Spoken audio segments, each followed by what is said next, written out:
The Alamo is not contested because nothing happened there. It is contested because too much has been folded into one monument. A battlefield became a shrine. A former Spanish mission became a symbol of sacrifice. A military defeat became a political inheritance.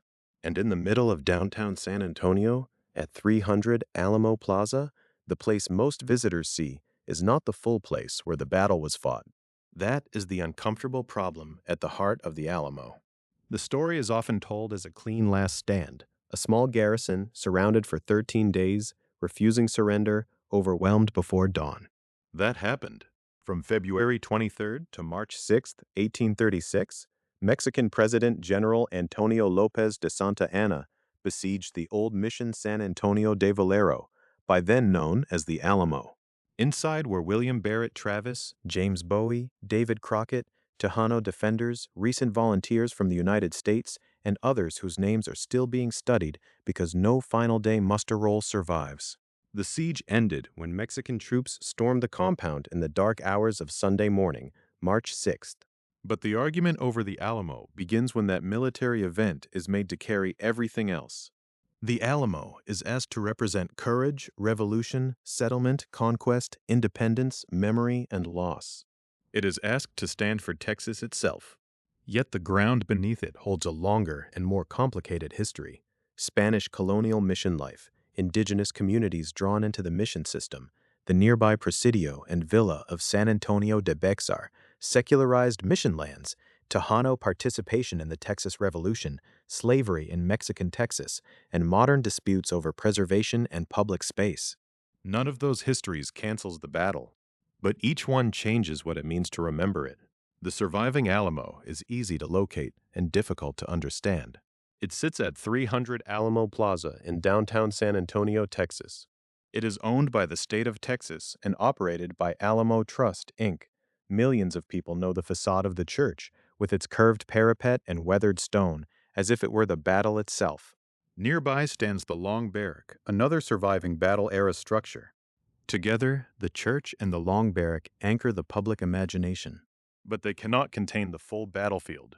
The compound that existed in 1836 was larger than the familiar remnant. It included outer walls, gates, defensive positions, artillery placements, and spaces that are now overlapped by the modern city. Alamo Street crosses part of the battlefield footprint. Houston Street crosses the north end. The Hipólito Garcia Federal Building occupies ground where the north wall once stood. The modern Alamo district has been described as roughly bounded by Houston Street on the north, Commerce Street on the south, Bonham Street on the east, and La Jolla Street on the west. In other words, the battlefield did not vanish into myth. Much of it vanished into streets, buildings, and redevelopment. That physical loss matters. When the Mexican army left San Antonio after the battle and later events of the campaign unfolded, the Alamo compound did not remain intact as a preserved battlefield. In May of 1836, Mexican forces tore down the outer walls, leaving the Alamo Church and Long Barrack as the two battle-era structures still standing. What visitors see today is not false. It is real stone, real ground, real survival. But it is incomplete. And incompleteness is where legends grow. A monument can make a hard story feel settled. A battlefield rarely does. On a battlefield, people move, panic, make decisions, misunderstand orders, wait for reinforcements, and run out of time. A battlefield has walls and approaches, supply problems and command disputes. It has the weather, the roads, the distance to help, and the difference between what commanders think is coming and what actually appears. At the Alamo, those details shaped the 13 days as much as bravery did. Before Santa Anna arrived on February 23rd, the site had already become a forward post after the capture of San Antonio de Béxar in December of 1835. Texian immigrants, American volunteers, and Tejano allies had taken the town from centralist forces. That victory left the old mission compound holding a dangerous position on the edge of what many revolutionaries hoped to defend. It had artillery. It had men. It had a symbolic importance that was already growing. But it was also exposed, dependent on reinforcements, and tied to roads that connected San Antonio to the Mexican interior. Santa Anna's arrival shocked the garrison. Travis had not expected him to reach Béxar until March 15th. Instead, the Mexican army appeared on February 23rd. Travis sent word to Gonzales that the enemy was in sight, that the garrison needed men and provisions, and that roughly 150 men were determined to defend the post. Santa Anna demanded surrender. According to the Texas State Historical Association account, Travis answered with a cannon shot. The siege had begun. For 13 days, the Alamo became a military crisis. On February 24, Bowie became seriously ill, and Travis assumed full command. That same day, Travis wrote the appeal that would outlive him, to the people of Texas and all Americans in the world. On March 1st, 32 men associated with George C. Kimball's Gonzales Ranging Company entered the Alamo through the Mexican cordon. On March 2nd, while the siege continued, delegates at Washington on the Brazos adopted the Texas Declaration of Independence. On March 5th, Santa Anna announced that he would assault the Alamo the next day. Around 5 o'clock in the morning on March 6th, Mexican columns attacked from 4 directions. The final assault lasted no more than 90 minutes in the TSHA battle account. Travis fell early on the North Bastion. Some defenders withdrew into the Long Barrack. The chapel fell last. Those are the bones of the battle. They are stark enough without embellishment. But the Alamo's afterlife made them larger than the battlefield. At San Jacinto on April 21, 1836, Sam Houston's army attacked Santa Anna's camp and shouted, "Remember the Alamo, and remember La Bahía." The Texas Historical Commission describes that battle as ending after about 18 minutes. The memory of the Alamo helped travel from defeat to victory, from local siege to revolutionary slogan. Yet memory also selects. It can brighten some figures and dim others. Tejano defenders were part of the Alamo story, but in many later tellings, the revolution became simplified into Anglo-Texians against Mexico. Slavery is another pressure point. The Mexican government opposed slavery, while the Texas State Library records that about 5,000 enslaved people were in Texas by the time of the Texas Revolution in 1836. That fact does not reduce every motive in the revolution to one cause, but it does mean the Alamo cannot be responsibly separated from the political world around it. The place itself also resists simplification because it was not built to be a 19th century fortress. It began as Mission San Antonio de Valero, one of 5 Spanish missions established by Franciscans in what is now San Antonio. In 2015, the San Antonio missions, including Mission Valero, were designated a UNESCO World Heritage Property. But even UNESCO notes that Mission Valero's modern urban setting limits some aspects of authenticity. That is a careful way of saying that the city has grown around, over, and through the historic landscape. So the Alamo we inherit is layered.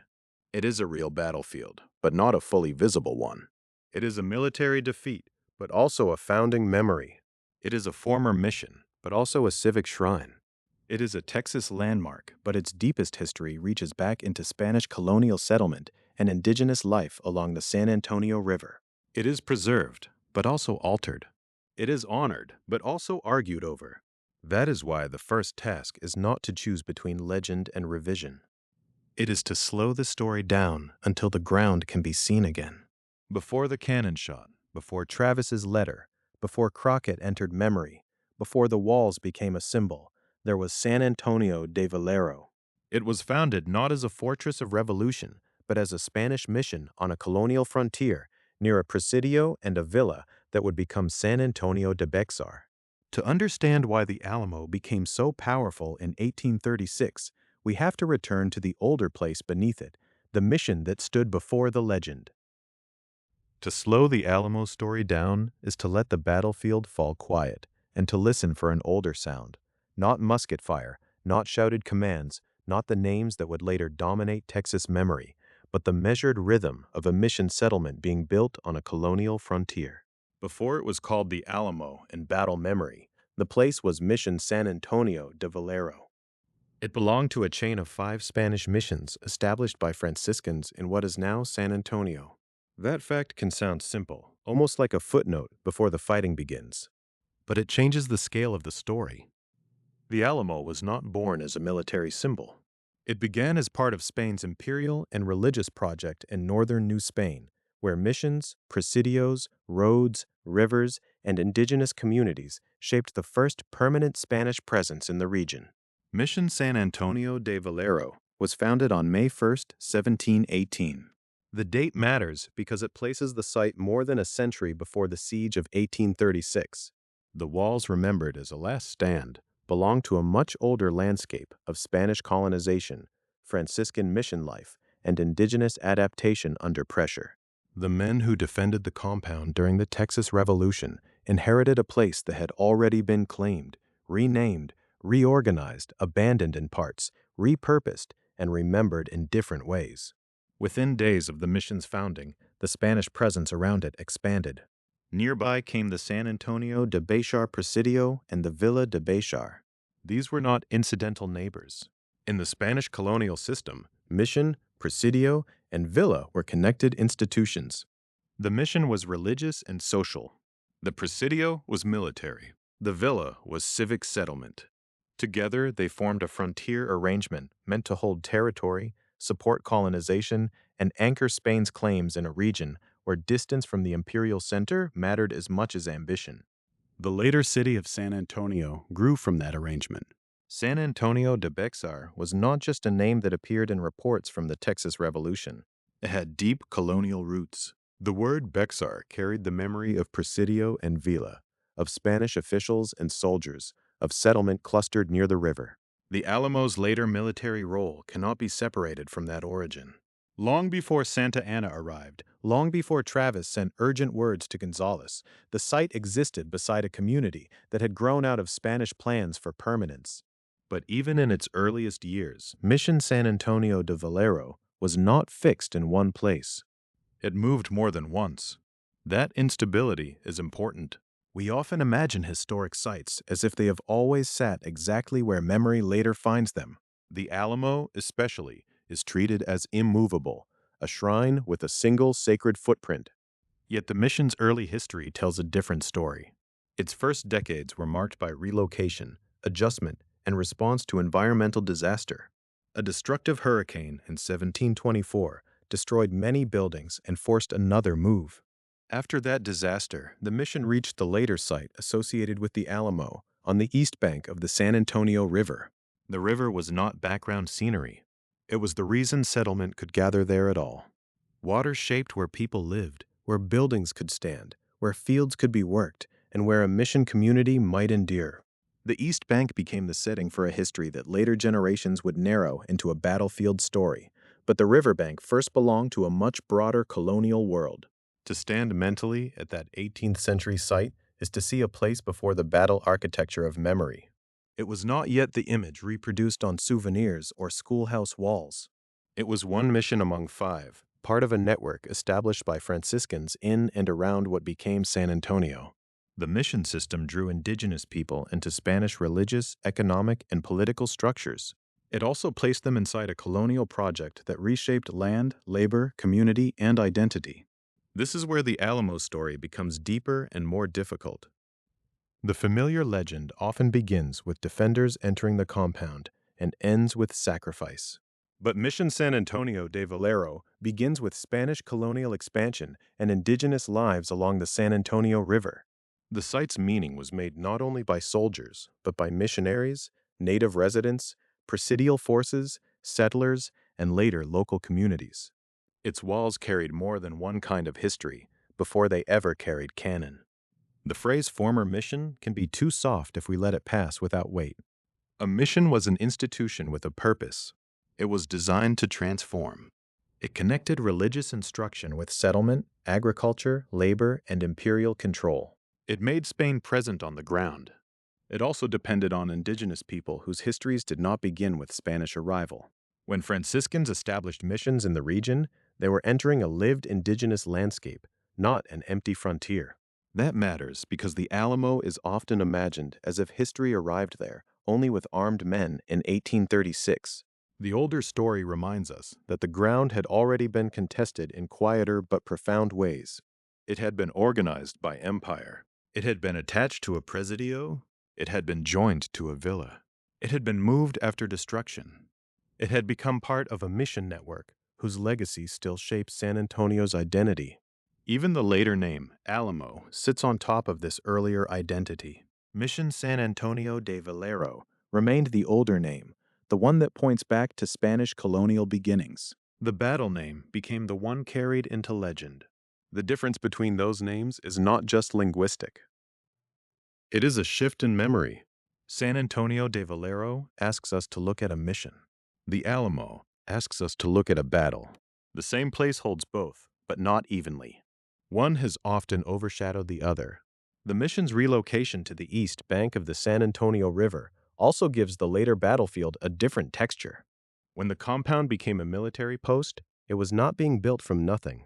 Military use came later to a place already shaped by mission walls, colonial settlement patterns, and the nearby town of San Antonio de Béxar. In 1836, the defenders occupied a former mission complex because history had left that structure there. The siege took place inside an inherited space. This is one reason the Alamo cannot be understood only through the final 13 days. The siege was real, and its violence was real. But the place where it occurred had already passed through generations of meaning. Its mission origin explains why a compound existed in that location. Its relationship to the Presidio and Villa explains why San Antonio de Béxar mattered as a settlement. Its movement after the hurricane explains why the remembered site took shape where it did. Its indigenous and colonial context explains why the Alamo's memory cannot belong to a single group or a single interpretation. The built environment of the mission was part of a larger Spanish strategy, but it was also vulnerable to the realities of the frontier. Buildings could be destroyed. Communities could be relocated. Institutions could be reorganized. The hurricane of 1724 is a reminder that colonial plans had to contend with weather, water, distance, and survival. The later permanence of the Alamo legend hides that earlier fragility. And yet, after relocation, the mission endured long enough to become something else. Its identity did not freeze in the 18th century. Over time, Mission San Antonio de Valero would cease to function as it had been intended. The Spanish government would eventually order its secularization, and the lands, houses, seeds, tools, and draft animals connected to the mission would be distributed among people living in and around that community. That later transformation would matter because it shows the site becoming neither simply sacred nor simply military, but social, legal, and local. So before the Alamo was a shrine, before it was a ruin, before it was a battlefield preserved in argument and stone, it was San Antonio de Valero, a Franciscan mission founded on May 1, 1718, bound to the nearby San Antonio de Béxar Presidio and Villa de Béxar, moved after disaster, and finally settled on the east bank of the San Antonio River. The legend begins later. The ground begins here, and as the mission's first purpose faded, another layer of meaning began to form. The old mission would be divided not by cannon fire, but by policy, land, houses, tools, animals, and memory redistributed among people who had lived in the shadow of its walls. The mission's first purpose did not end in a single dramatic moment. It faded through policy, paperwork, and redistribution. The change came not with an army at the walls, but with an order from the Spanish government in 1793, when San Antonio de Valero was secularized. That word can sound quiet, almost administrative. But for the people living around the old mission, secularization meant a deep alteration in how land, labor, religion, and authority were organized. The mission had been founded as a religious and colonial institution, a Franciscan community tied to Spain's presence on the northern frontier.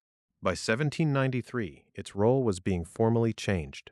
The government ordered that mission property be divided and distributed. Lands, houses, seeds, tools, and draft animals were to pass into the hands of people who remained in and around the settlement. The recipients included remaining indigenous residents, refugees from Las Adayas, and local residents. That list matters.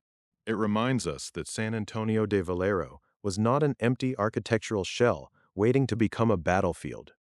It was a lived place, shaped by people whose claims to it came through residence, labor, displacement, community, and law.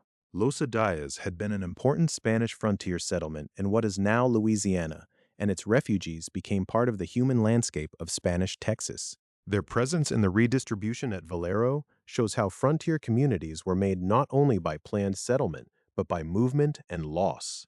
Families and individuals carried histories with them. They entered older spaces and gave them new meanings. At Valero, they became part of the transition from mission property to community property. The old mission was not simply abandoned. Its meaning shifted. Land that had once belonged to the mission system was now parceled out. Houses that had stood within or near the mission community became part of a different legal order. Seeds and tools, humble as they sound, were instruments of survival. Draft animals were not symbolic property. They were power, labor, transport, and the possibility of planting and harvesting. The order to distribute them tells us that secularization was not only about church authority, it was about the everyday means by which people could live on the land. This is one of the reasons the Alamo cannot be understood only through the 13 days of 1836.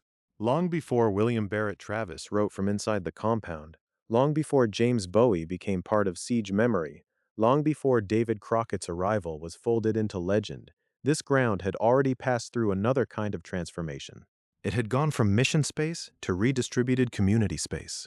Its walls had enclosed a religious institution, but then its buildings and lands became part of a local social world.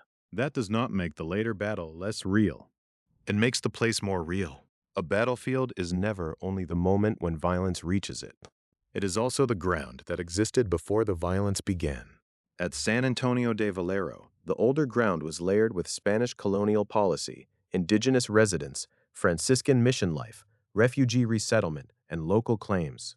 When later generations looked back and saw only a fortress, they were seeing one phase of a much longer history.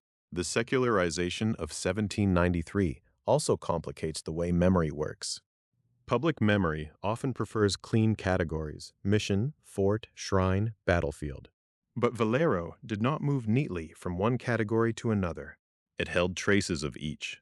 The church still signaled the former religious purpose. The ground still carried the organization of the mission community. The redistributed property reflected Spanish administrative change. The people who lived there were not props in a prelude to revolution. They were part of the site's history in their own right. To imagine the old mission after secularization is to imagine a place in transition. The formal religious system that had shaped it was giving way. The community around it remained. The lands and houses did not disappear from use because the mission's institutional identity changed. Instead, they entered the practical life of San Antonio de Béxar and its surrounding population. This is a quieter story than a siege, but it is not a smaller one. A cannon can change the fate of a battle in an instant. A land distribution can change the fate of a place for generations. The order itself reveals the priorities of Spanish rule at that moment. It recognized that the mission's property had to be assigned, that people connected to the settlement had claims, and that the old mission economy could be broken apart into individual or local holdings. The distribution of seeds, tools, and draft animals suggests an effort to convert institutional resources into household and community resources. What had been held within the mission system was now meant to support life beyond that system. The people named in the distribution also unsettle any simple story about who belongs in Alamo memory. Remaining indigenous residents were not merely part of the mission's beginning, they were part of its transformation. Los Adaya's refugees were not incidental newcomers. They were included in the redistribution of the old mission's assets. Local residents, too, tied the former mission to the broader town. The site's identity was no longer only Franciscan and not yet military in the way it would later be remembered. It was becoming civic, social, and local. That middle phase often disappears because it is harder to picture. We have familiar images for the mission and familiar images for the battle. The secularized community is less iconic. It does not fit easily onto a monument or into a single heroic line. But without it, the story skips over the moment when San Antonio de Valero ceased to be only a mission and became a place contested through property, inheritance, residence, and memory. This matters especially because the Alamo's later legend tends to freeze the site at one date, March 6, 1836. The final assault becomes the point from which all earlier meaning is interpreted backward.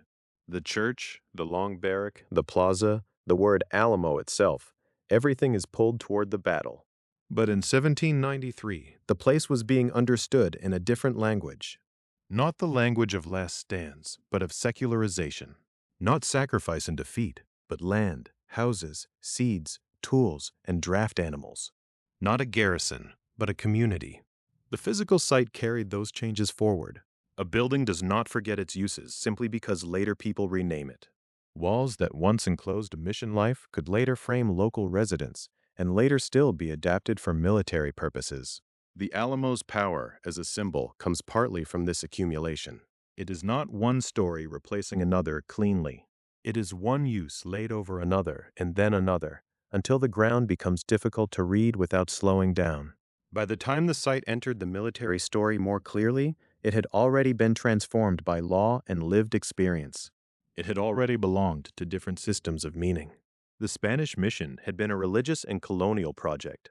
The secularized property became part of the local fabric of San Antonio de Béxar.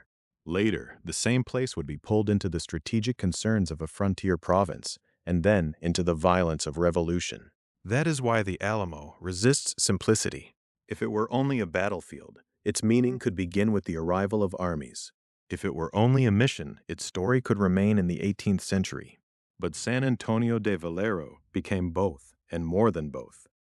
It was a mission, then a secularized community space, then a military post, then a ruin, then a shrine, and finally a contested public symbol in the middle of a modern city. The secularization of 1793 stands at the hinge between those identities. It marks the moment when the old mission was formally loosened from its original religious structure and redistributed into the hands of people who lived in its world. It gives us a way to see the Alamo before the battle without treating that earlier history as merely background. The land had owners and users. The houses had occupants. The tools had hands to hold them. The animals had work to do. The place was already being remade. And once we see that, the later military story becomes sharper, not dimmer. The Alamo did not become important because of stone alone. It became important because it stood in San Antonio de Béxar, a settlement tied to roads, crossings, distance, and frontier defense. The same ground that had been divided by Spanish policy would soon be understood through movement across Texas, from Matamoros toward San Patricio, Goliad, and Victoria, along the old San Antonio Road, across the Rio Grande at Paso de Francia, and through the town that held the former mission within its orbit. Before the walls became a battlefield, the land had been redistributed. Before the garrison mattered, the community mattered. And before the Alamo could become a warning post on the approaches into Texas, it had already become something else, a former mission whose meaning had been divided, carried, and remade by the people of San Antonio de Béxar. The land around San Antonio de Béxar had already been measured in another way before it was measured by armies. It had been divided into houses, fields, tools, animals, and obligations. It had been made into a community after the secularization of Mission San Antonio de Valero. But frontier settlements were never only the sum of their buildings. They were also the lines that connected them, paths through brush country, crossings over rivers, approaches from the coast, and routes from the Mexican interior. To understand why the Alamo mattered in 1836, we have to widen the frame. The former mission was not important simply because it had walls. It mattered because of where those walls stood. San Antonio de Béxar sat on one of the great routes into Texas, the old San Antonio Road, a Camino Real that carried the long memory of Spanish movement across the province. It was not a modern road in the sense of pavement, signs, and fixed lanes. It was a corridor of travel and authority, shaped by use, geography, and necessity. It crossed the Rio Grande at Paso de Francia, also known as the San Antonio Crossing, and passed through San Antonio de Béxar. Along that route moved officials, soldiers, settlers, messengers, goods, and rumors. In a frontier landscape, a road was not just a convenience. It was a line of control. There was another approach that mattered just as much. The Atascocito Road ran from Matamoros through San Patricio, Goliad, and Victoria. It tied the lower Rio Grande and the Gulf-facing approaches to the interior settlements of Texas. A force coming from the Mexican interior could move toward Texas, not through one obvious doorway, but through a geography of choices, up through Matamoros, on toward San Patricio, through Goliad, toward Victoria, or across the older Camino Real, toward San Antonio de Béxar. These routes help explain why two places appear again and again in the military geography of the Texas Revolution: San Antonio, and Goliad. At San Antonio stood the former mission San Antonio de Valero, the place later remembered as the Alamo. At Goliad stood Presidio La Bahía, formerly Nuestra Señora de Loreto Presidio, roughly 90 miles southeast of San Antonio.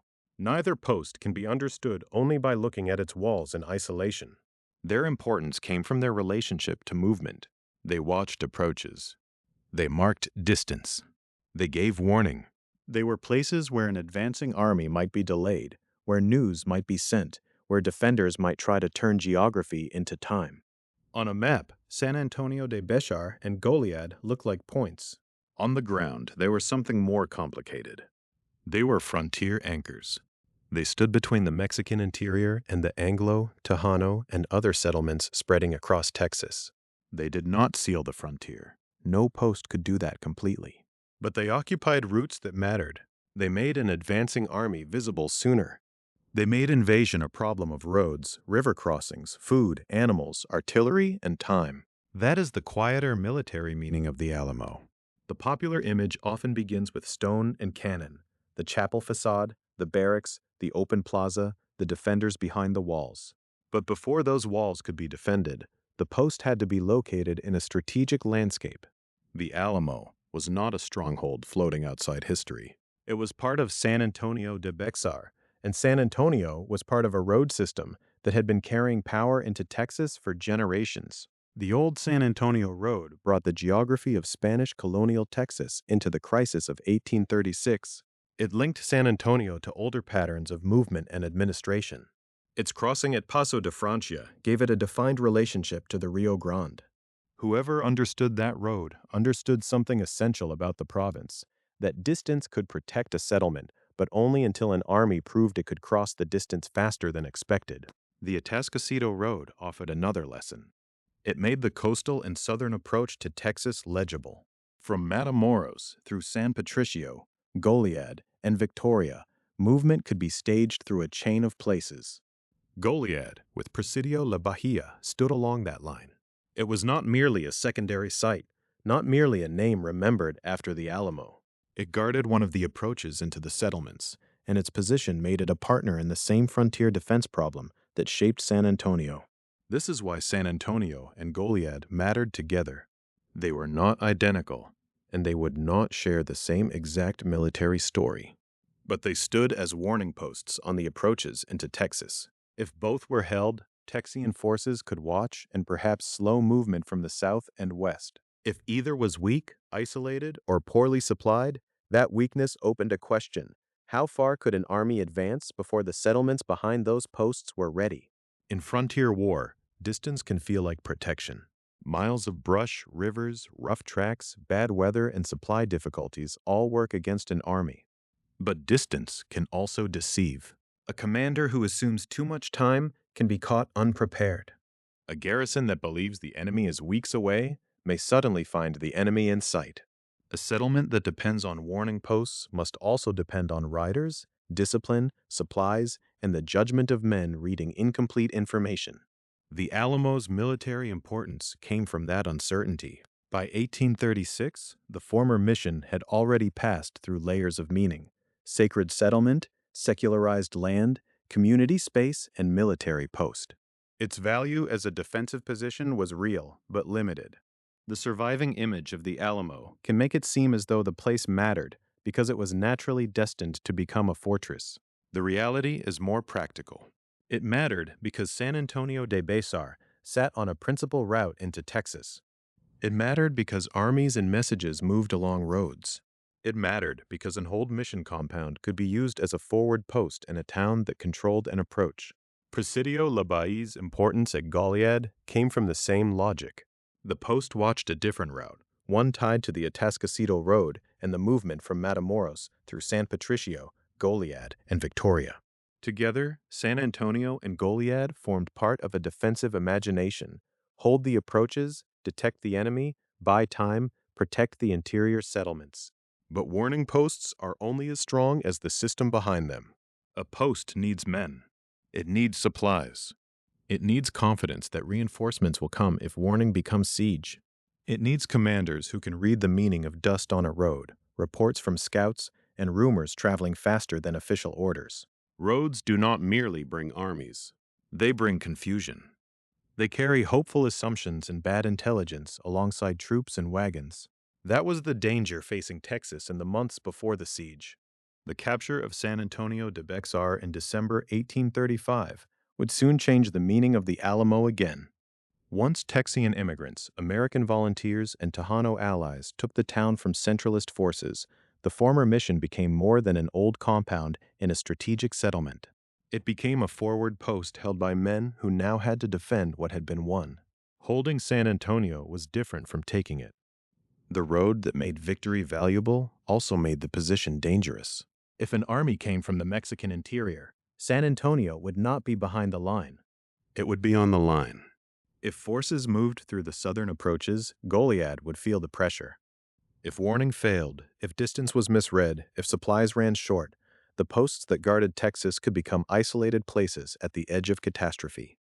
So the Alamo's story turns now from geography toward possession. The roads explain why San Antonio de Béxar mattered. The next question is, who held it and how securely? In December 1835, the town changed hands. The victory seemed to open a door for the revolution. It also left a garrison at the far end of the road, waiting in a captured place, with the Mexican response still somewhere beyond the horizon. The road had made San Antonio de Béxar important. Possession made it dangerous. By December 1835, the town was no longer only a point on a map between the Mexican interior and the Anglo and Tejano settlements farther east. It had become a prize taken in war. Texian immigrants, American volunteers, and Tejano allies had entered the struggle against Centralist forces and captured San Antonio de Béxar. The victory carried real military meaning. It pushed Centralist authority out of the old town. It placed one of the most important approaches into Texas in revolutionary hands. It gave the Texian cause a forward position on the road system that connected Béxar to Goliad, Matamoros, and the routes beyond the Rio Grande. But the victory also created a problem that could not be solved by celebration.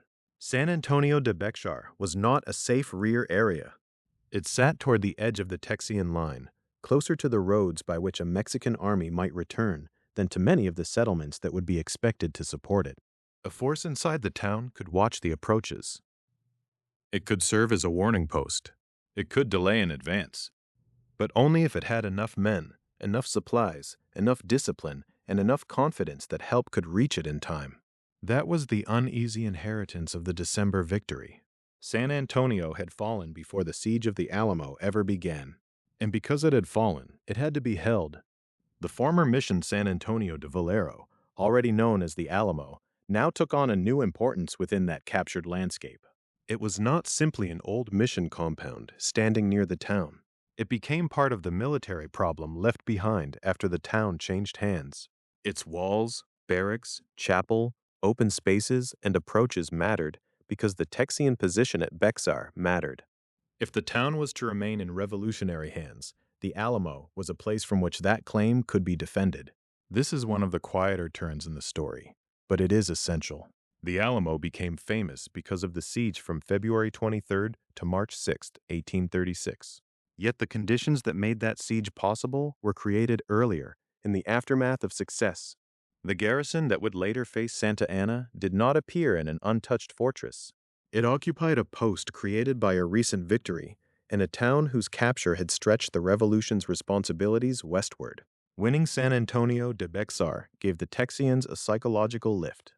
It suggested that centralist power in Texas could be challenged and defeated. It gave the revolution a tangible success in one of the province's oldest and most symbolically important towns.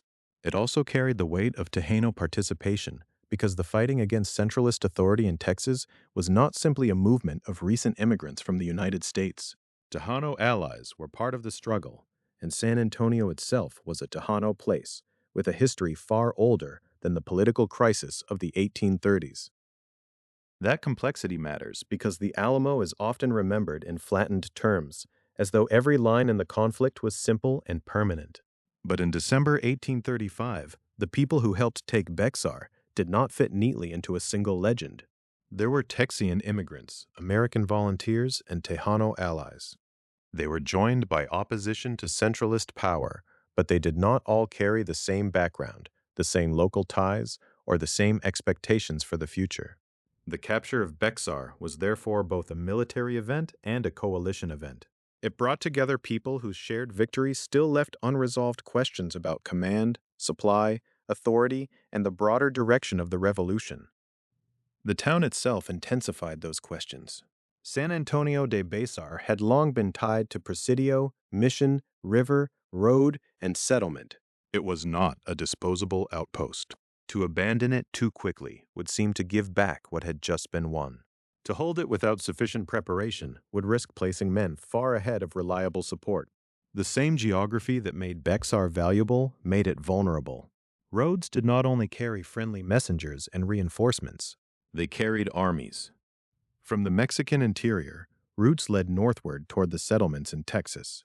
One important line ran from Matamoros through San Patricio, Goliad, and Victoria. Another followed the old San Antonio Road, the Camino Real, that crossed the Rio Grande at Paso de Francia and passed through San Antonio de Béxar. Earlier, those roads explained why Béxar and Goliad mattered as warning posts. After December 1835, they explained why the captured town could become a trap. If a Mexican response came slowly, the garrison might be strengthened. Men could arrive. Supplies could be collected. Artillery could be positioned. The captured post could be made into something more defensible. But if the response came quickly, the same place could be isolated before its defenders fully understood the scale of the danger. This uncertainty hung over the weeks after Béxar fell.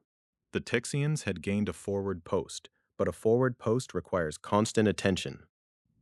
It must be fed, armed, repaired, commanded, and reinforced. It must also be believed in. Soldiers have to believe that their position matters enough to hold, and that the cause behind them has not forgotten them. Commanders have to believe that distance can be managed.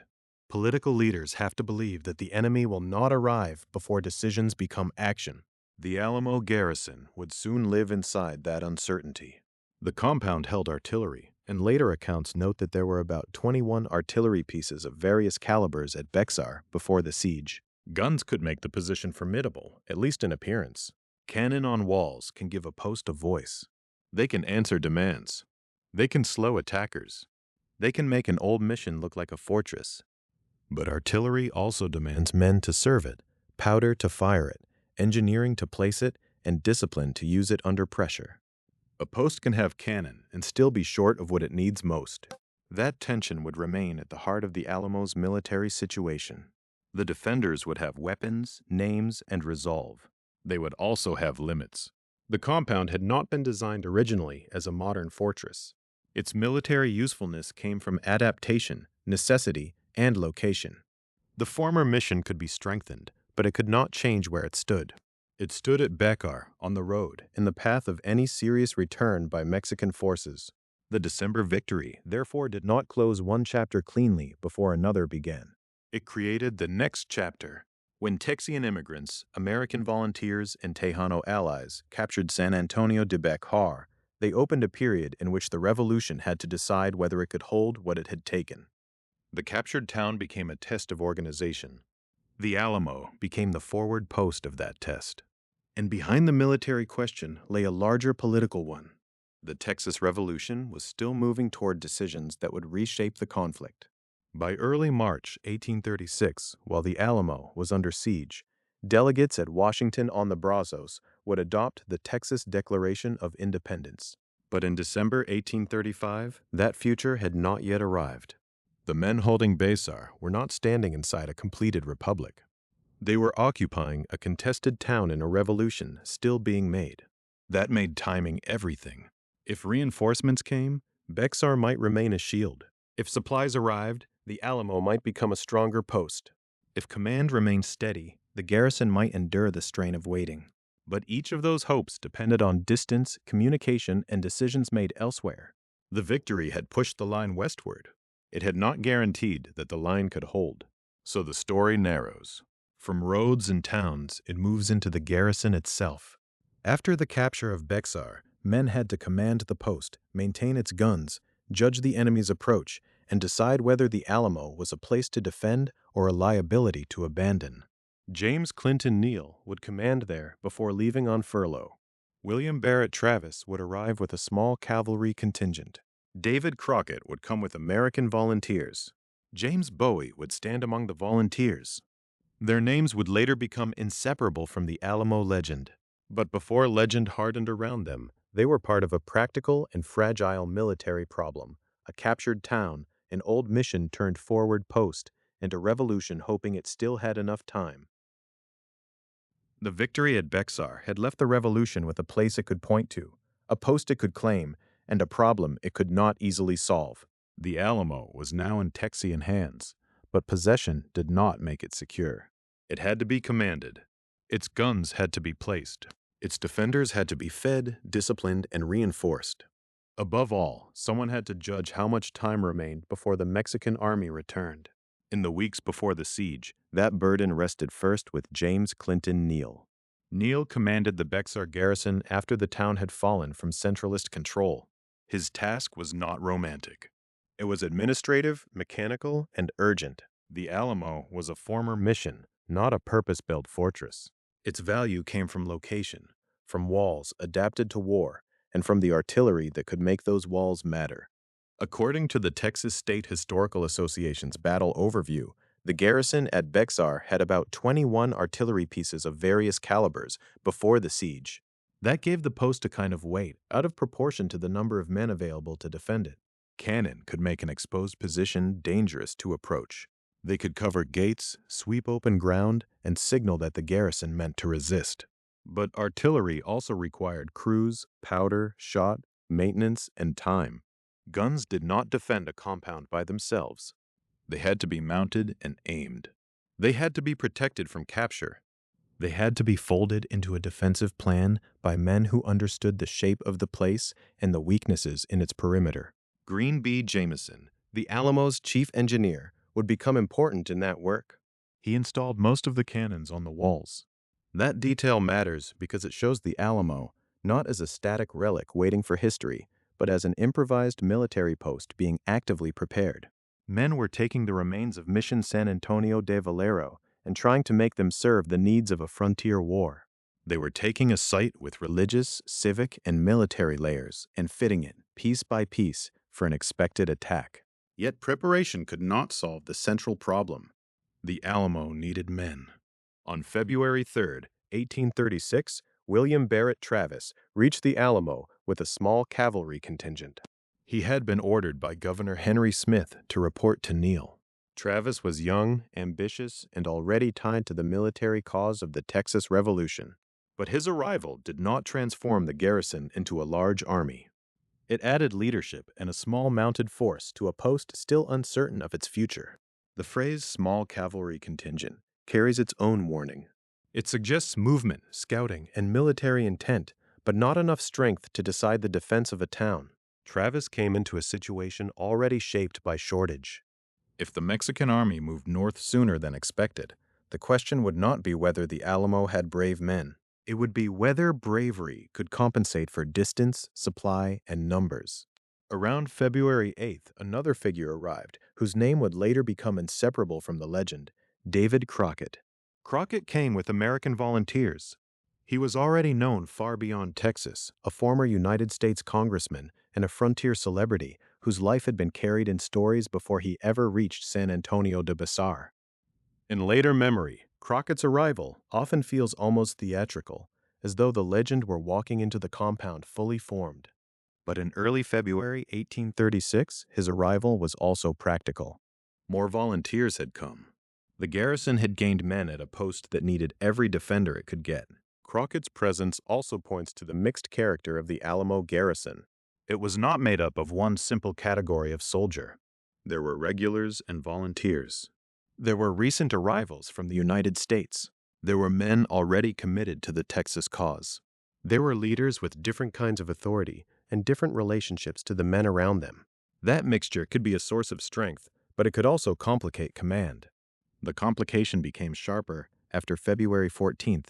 On that day, James Clinton Neal left the Alamo on furlough because of illness in his family. His departure was not an abandonment of command in the moral sense. It was a temporary leave, taken for a reason that belonged to the human world beyond the walls. But the timing was severe. The garrison lost its established commander at the very moment when uncertainty was becoming more dangerous. Neil's absence created a question that military posts cannot leave vague for long. Who was in charge? The answer was not simple. After Neil left, Travis and James Bowie worked out a divided command arrangement. Bowie commanded the volunteers. Travis commanded the regulars. Both men co-signed orders and correspondence until Neil's return. It was a practical compromise, and it reveals much about the garrison. Volunteers often recognized authority differently than regular troops did. Men who had come into Texas as independent fighters or members of volunteer companies might not submit easily to the same command structure as enlisted regulars. Bowie had standing among volunteers. Travis held formal command over the regulars. The arrangement acknowledged both realities. But a divided command is always a fragile instrument. It can work when leaders cooperate, when danger is not yet immediate, and when time exists to settle routines. It can fail when pressure arrives suddenly. In the Alamo's case, the arrangement depended on the assumption that Neil would return and that the garrison would have time to function under shared authority until then. Time was the one thing the Alamo did not control. The men inside the post were not ignorant of danger. They knew San Antonio de Béxar mattered. They knew the Mexican government had not accepted the loss of the town as final. They knew roads led from the Mexican interior toward the very place they occupied. But knowing that an army might come is different from knowing when it will arrive.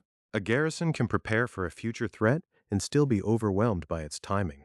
That is the quiet tension in these days before the siege. The Alamo was not empty. It was not leaderless. It was not without arms.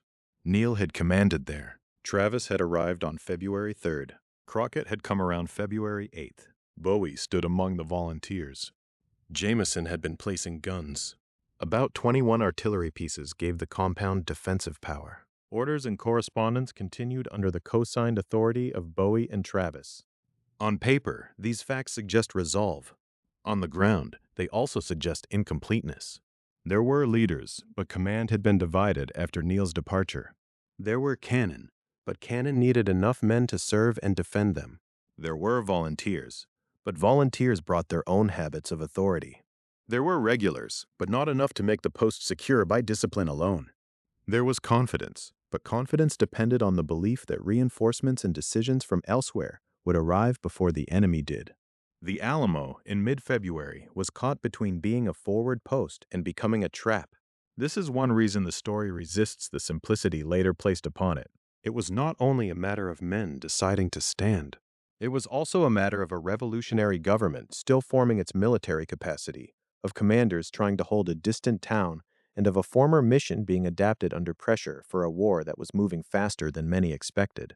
The defenders were not yet inside the famous 13 days. They were in the days before the clock began, when choices still seemed open, when messages could still be sent, when the horizon had not yet filled with the army of Antonio López de Santa Anna. And still, the future was already narrowing. For Travis, the expectation was that Santa Anna would not reach San Antonio de Béxar until March 15th. That estimate would soon prove dangerously wrong. The difference between March 15th and late February was not a minor error on a calendar. It was the difference between possible reinforcement and immediate encirclement.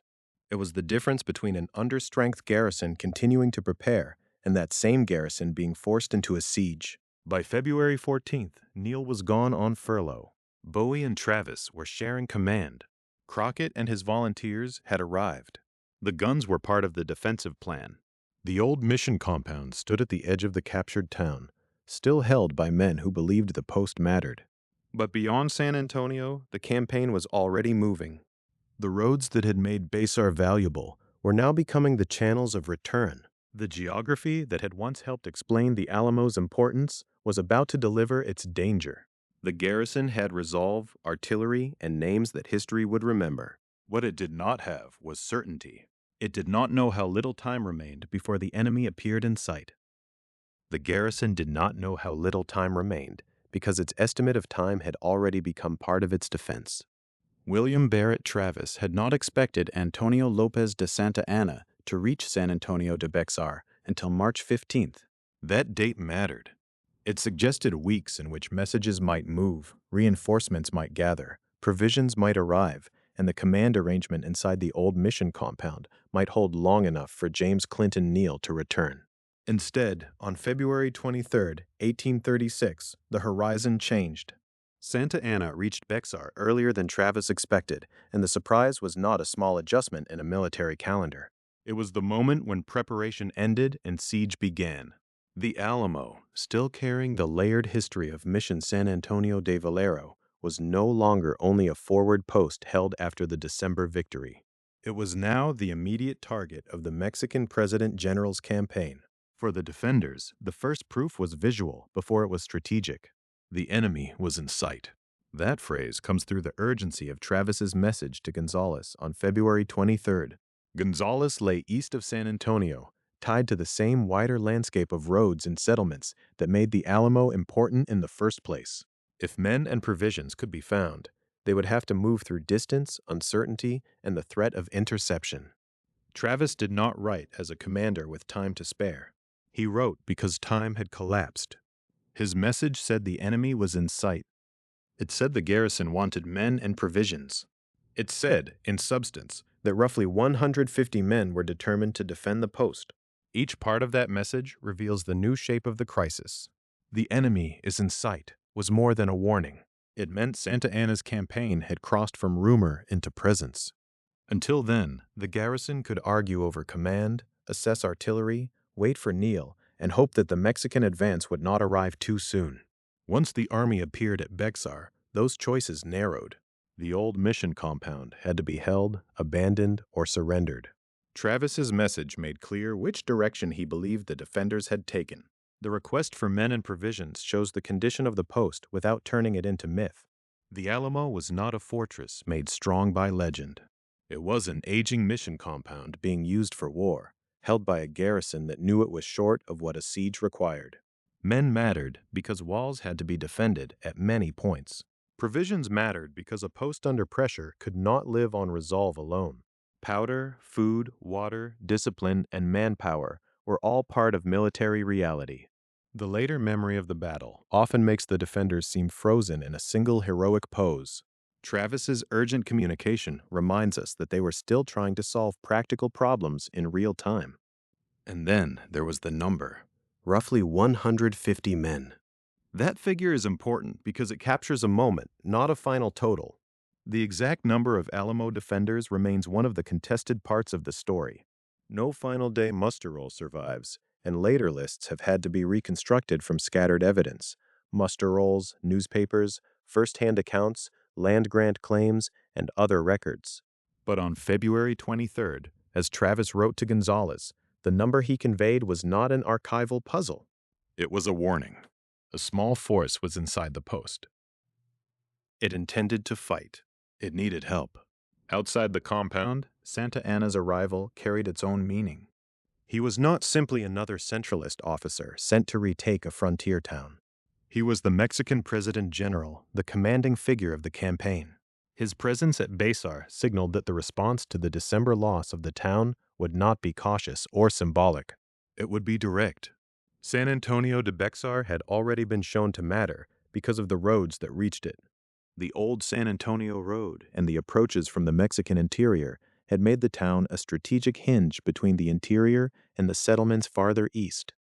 Now that strategic geography had delivered an army to the doorstep of the Alamo, what had once been a line of communication was now a line of pressure. Inside the compound, Travis and Bowie were still the key figures in command. Neal was away on furlough.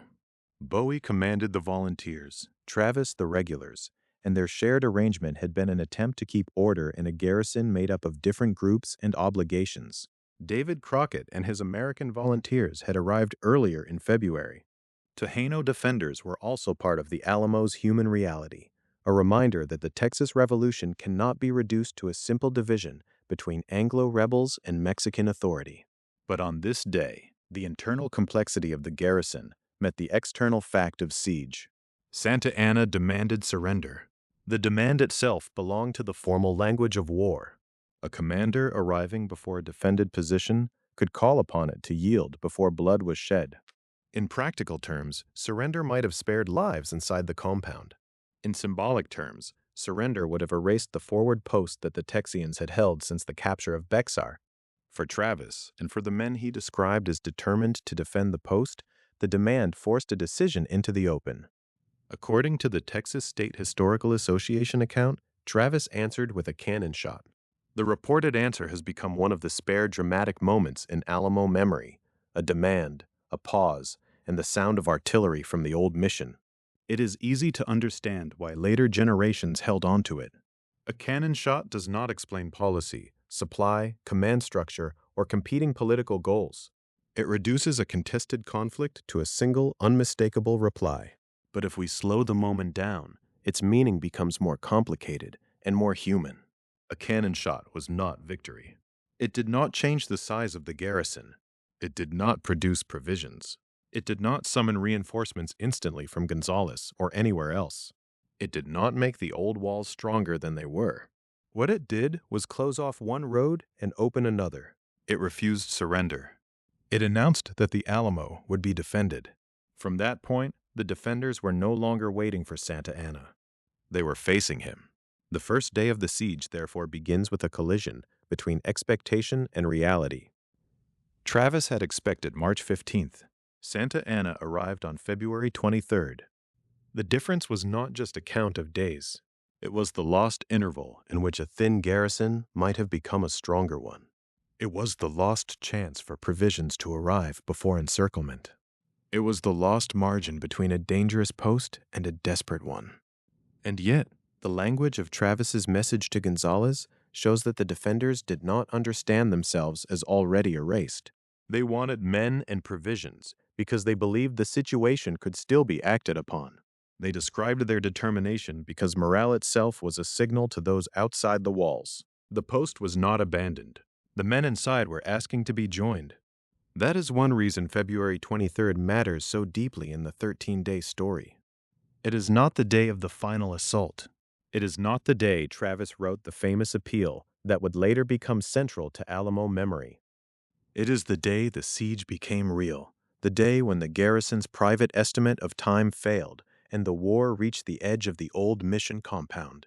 The scene was still San Antonio de Béxar, the town captured in December and now threatened with reversal.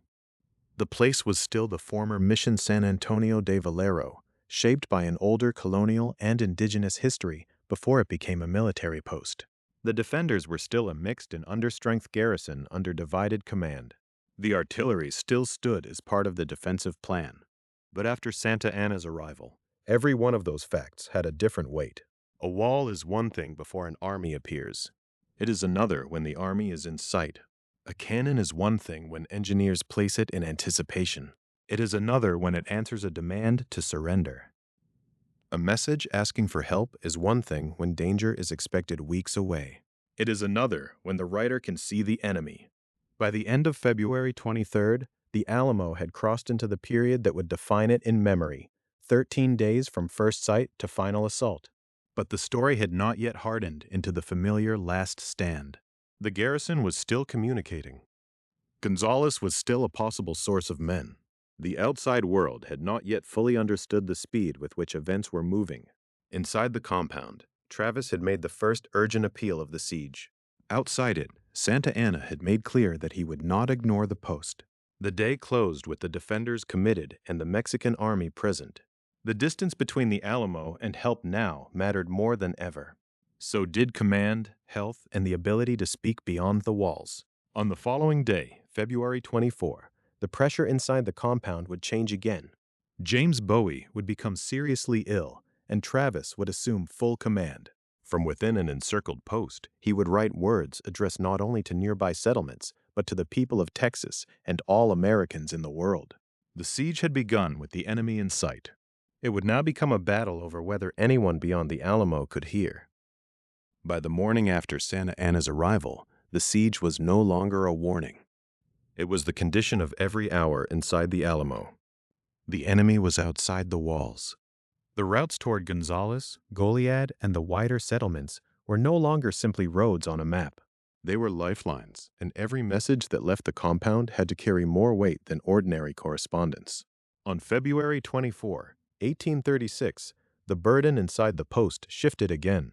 James Bowie, who had commanded the volunteers under the divided arrangement worked out after James Clinton Neal's departure, became seriously ill. That illness changed the command structure at the most dangerous possible moment. The Alamo had already been forced to adjust from Neal's command to a shared authority between Bowie and William Barret Travis. Now Travis assumed full command of the garrison. This mattered because command in the Alamo was not an abstract title. It meant deciding how to answer Santa Anna's pressure. It meant keeping order among men whose backgrounds, expectations, and obligations were not all the same.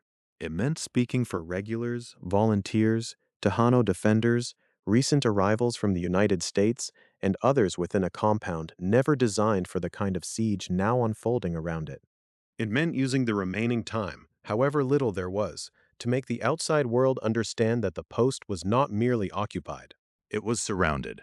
Travis had already sent word on February 23rd that the enemy was in sight, that the garrison needed men and provisions, and that roughly 150 men were determined to defend the place.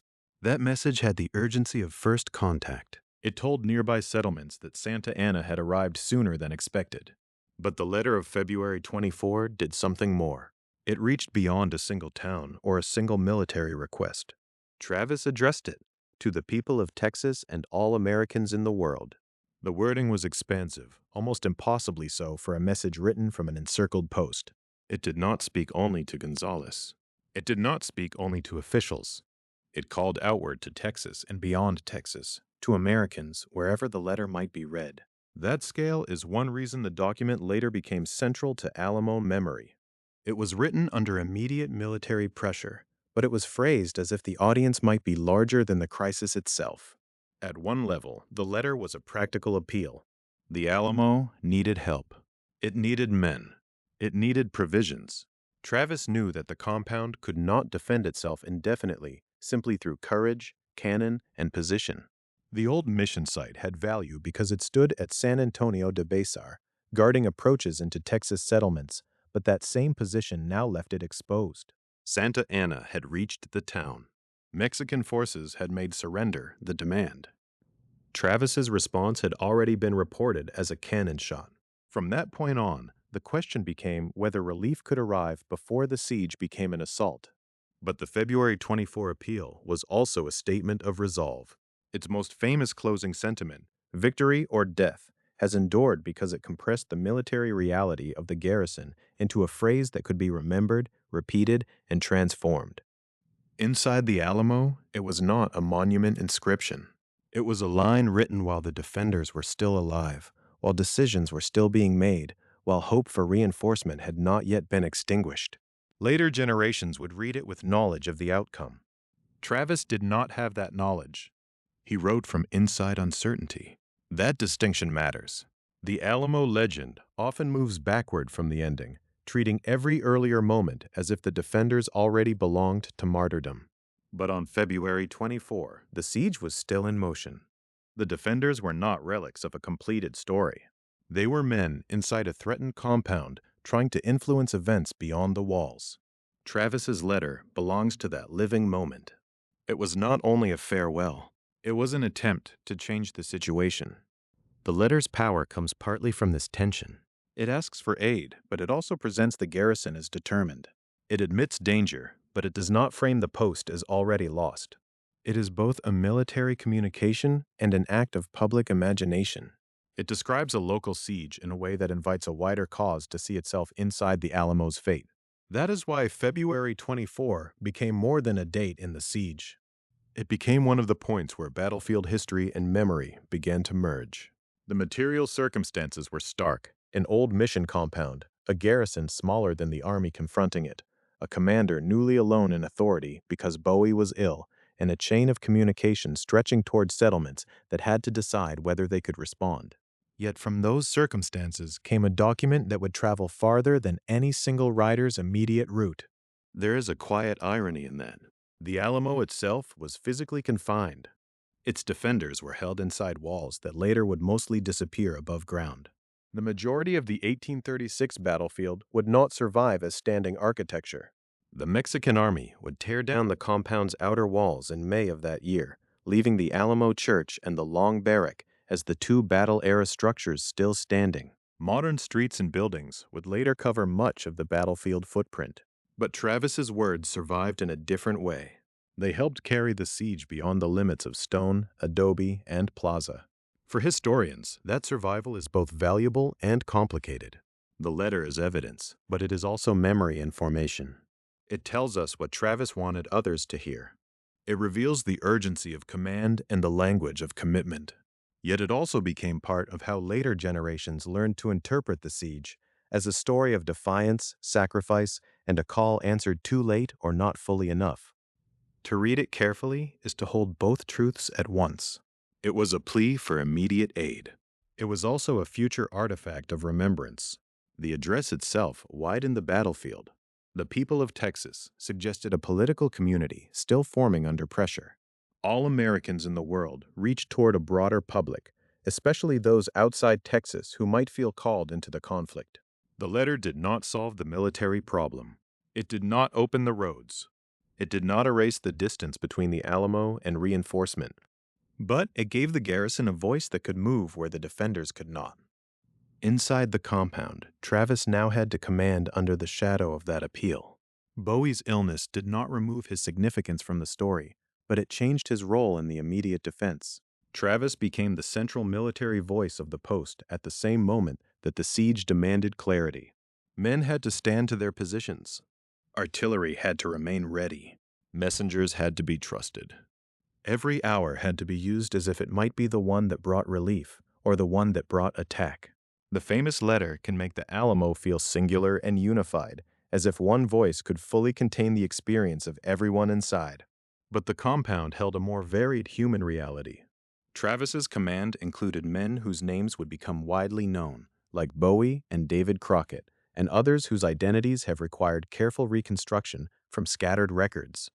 It included Tejano defenders and recent United States volunteers. It included a garrison whose exact final number remains uncertain because no final day muster roll exists. That uncertainty does not weaken the history. It brings us closer to the real Alamo, where the surviving record is uneven and the legend is loud. Travis's February 24 letter stands out because it is so clear, so forceful, and so preserved in public memory. Around it, however, were lives less fully documented, duties less famously phrased, and decisions made under the same fire and pressure. By the end of February 24, the siege had gained one of its defining texts. The Alamo was still a military post under threat, still waiting on men and provisions, still facing Santa Anna's army in San Antonio de Béxar. But now it had also spoken outward in words that would shape how the battle was remembered long after the walls fell. To understand those words, we have to return to the place that produced them, the crowded compound, the guns on the walls, the sick commander, the new commander, and the defenders whose names and numbers remain part of the Alamo's unresolved history. The words Travis sent outward on February 24 came from a place that was not only symbolic, not yet a shrine, and not simply the outline of the church remembered today. They came from inside a working defensive compound under siege, a former mission-turned-military post, crowded with men whose backgrounds, loyalties, and later reputations would never fit neatly into a single legend. Inside the walls were William Barret Travis, now in full command after James Bowie's serious illness. Bowie was still present, still one of the names around which memory would gather, but his condition had changed the command structure at the worst possible moment. David Crockett was there as well, having arrived around February 8th with American volunteers. So were Tejano defenders, recent volunteers from the United States, men already attached to the Baker Garrison, and others whose names have been recovered only through fragments of evidence. That mixture matters. The Alamo Garrison was not one kind of man, from one place, with one simple identity. It included figures who later became national icons, and men whose stories remained local, partial, or contested. It included people born in Texas and people recently arrived from beyond it. It included men fighting in a revolution whose meanings were already complicated by politics, federalism, centralist authority, land, migration, and slavery in Mexican Texas. To stand inside the Alamo in late February 1836 was to stand inside that mixture before later memory had sorted it into cleaner categories. The physical setting also resisted simplicity. The compound held more than the surviving Alamo Church and Long Barrack, now visible at 300 Alamo Plaza. During the battle, the defensive space included walls, gates, artillery positions, and open ground that later urban San Antonio would cover, cut through, or erase above ground. The Alamo that Travis defended was not the compact monument of modern imagination. It was a larger battlefield, improvised from an older mission landscape, held by a garrison trying to make stone, earth, timber, cannon, and discipline serve an urgent military purpose. The post had artillery, and artillery gave the defense both confidence and burden. According to the Texas State Historical Association Battle Overview, the Alamo garrison had about 21 artillery pieces of various calibers at Béxar before the siege. Those guns were not decorative. They shaped how the defenders understood the position. Cannon could answer a demand for surrender, as Travis reportedly had done on February 23rd. Cannon could command approaches, mark points of resistance, and make a weak garrison feel less isolated behind imperfect walls. But artillery also required placement, maintenance, ammunition, crews, and judgment. A cannon mounted on a wall was a statement of strength only if men could serve it under fire. A gun facing the wrong approach, or one without enough support, could become a heavy symbol rather than a decisive weapon. Inside the Alamo, the task of turning available artillery into a coherent defense fell in important part to Green B. Jameson, the post's chief engineer. Jameson installed most of the cannons on the walls, an act that shows how the defense depended not only on courage, but on technical labor. That detail is easy to pass over, because the Alamo is often told through speeches, deaths, and famous names. Yet the placement of guns was one of the practical acts that made the siege real. Someone had to decide where each piece might matter most. Someone had to read the compound as a defensive machine, walls that could be strengthened, openings that could be watched, angles that could be used, weak points that might be compensated for but not eliminated. Jameson's work reminds us that the Alamo was not defended only by declarations. It was defended by engineering under pressure. The compound would have had its own rhythm in those days. Messages went out when they could. Men watched the Mexican lines. Command had to hold together after Bowie's illness. The garrison waited for reinforcements and provisions, while knowing that Santa Anna's army was already present in San Antonio de Béxar. The roads that had once promised connection now threatened isolation. Gonzales, Goliad, and the wider settlements were close enough to matter, but not close enough to guarantee rescue. Distance in a siege is never only measured in miles. It is measured in couriers, enemy patrols, weather, confidence, and time. Within that pressure, the defenders also occupied different places in the record. Travis's letter survives with extraordinary force. Crockett's name carried a reputation even before the battle. Bowie's fame had already made him a commanding figure among volunteers. But many of the men inside the walls entered history by less direct paths. Their names appear through reconstructed lists, scattered notices, claims made afterward, and testimony preserved unevenly. Some are well documented. Others remain more difficult to place. That uncertainty is not incidental to the Alamo story. It is one of the reasons the site remains contested. The Alamo's official defender list contains 189 names, while both Texas State Historical Association and Alamo sources note that research is ongoing and that the final number may be higher. The reason is basic but profound. No final day muster roll exists. There is no complete document written on the eve of the final assault that settles exactly who was inside the compound when Mexican troops attacked before dawn on March 6th. Because that single document is missing, historians reconstruct the garrison from other kinds of evidence. They work from muster rolls that survive from earlier moments, newspaper accounts, first-hand accounts, land grant claims, and other records. Each type of evidence has value, but each also carries limits. A muster roll may show a man connected to the garrison at one point without proving his final presence. A newspaper may preserve a name, but reflect rumor, delay, or error. A first-hand account may remember vividly while still being shaped by fear, distance, or later retelling. A land grant claim may point toward service and death, but it also belongs to a legal and family process after the fact. This is not unusual in the history of war, especially in fast-moving frontier conflict. Armies in crisis do not always leave clean archives. Small posts under siege do not pause to create final lists for future historians. Men arrive late, depart on errands, fall ill, serve under different leaders, or appear in records under variant names. In the Alamo's case, the destruction of the garrison meant there were no surviving defenders to assemble a final internal account. The result is a battle remembered with great certainty in public language and studied through uncertainty in the archive. That gap can be uncomfortable because legends prefer complete rosters. A legend wants the names fixed, the numbers settled, the moral meaning undisturbed. Historical research moves differently. It asks how we know, what kind of record survives, who created it, and what pressures shaped it. The absence of a final day muster roll does not make the defenders less real. It makes the work of recovering them more careful. It also changes how we hear the phrase, "inside the walls." The phrase sounds contained, as if the walls enclosed a single known company, complete and countable.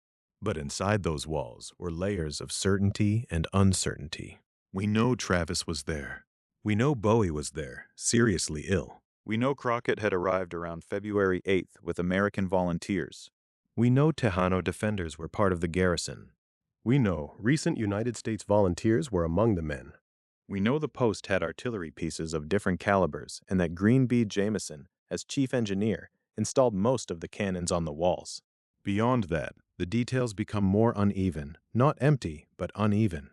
The contested nature of the Alamo begins partly here in the difference between memory and documentation. For generations, the battle has been invoked as if its meaning were obvious. But the closer one moves toward the actual compound, the more textured it becomes. The defenders were not anonymous, but neither are all of them equally visible. The military position was not hopeless in the abstract, but it was badly isolated. The artillery was real, but guns did not erase the imbalance outside the walls. The letters were heroic, but they were also practical appeals for men and provisions.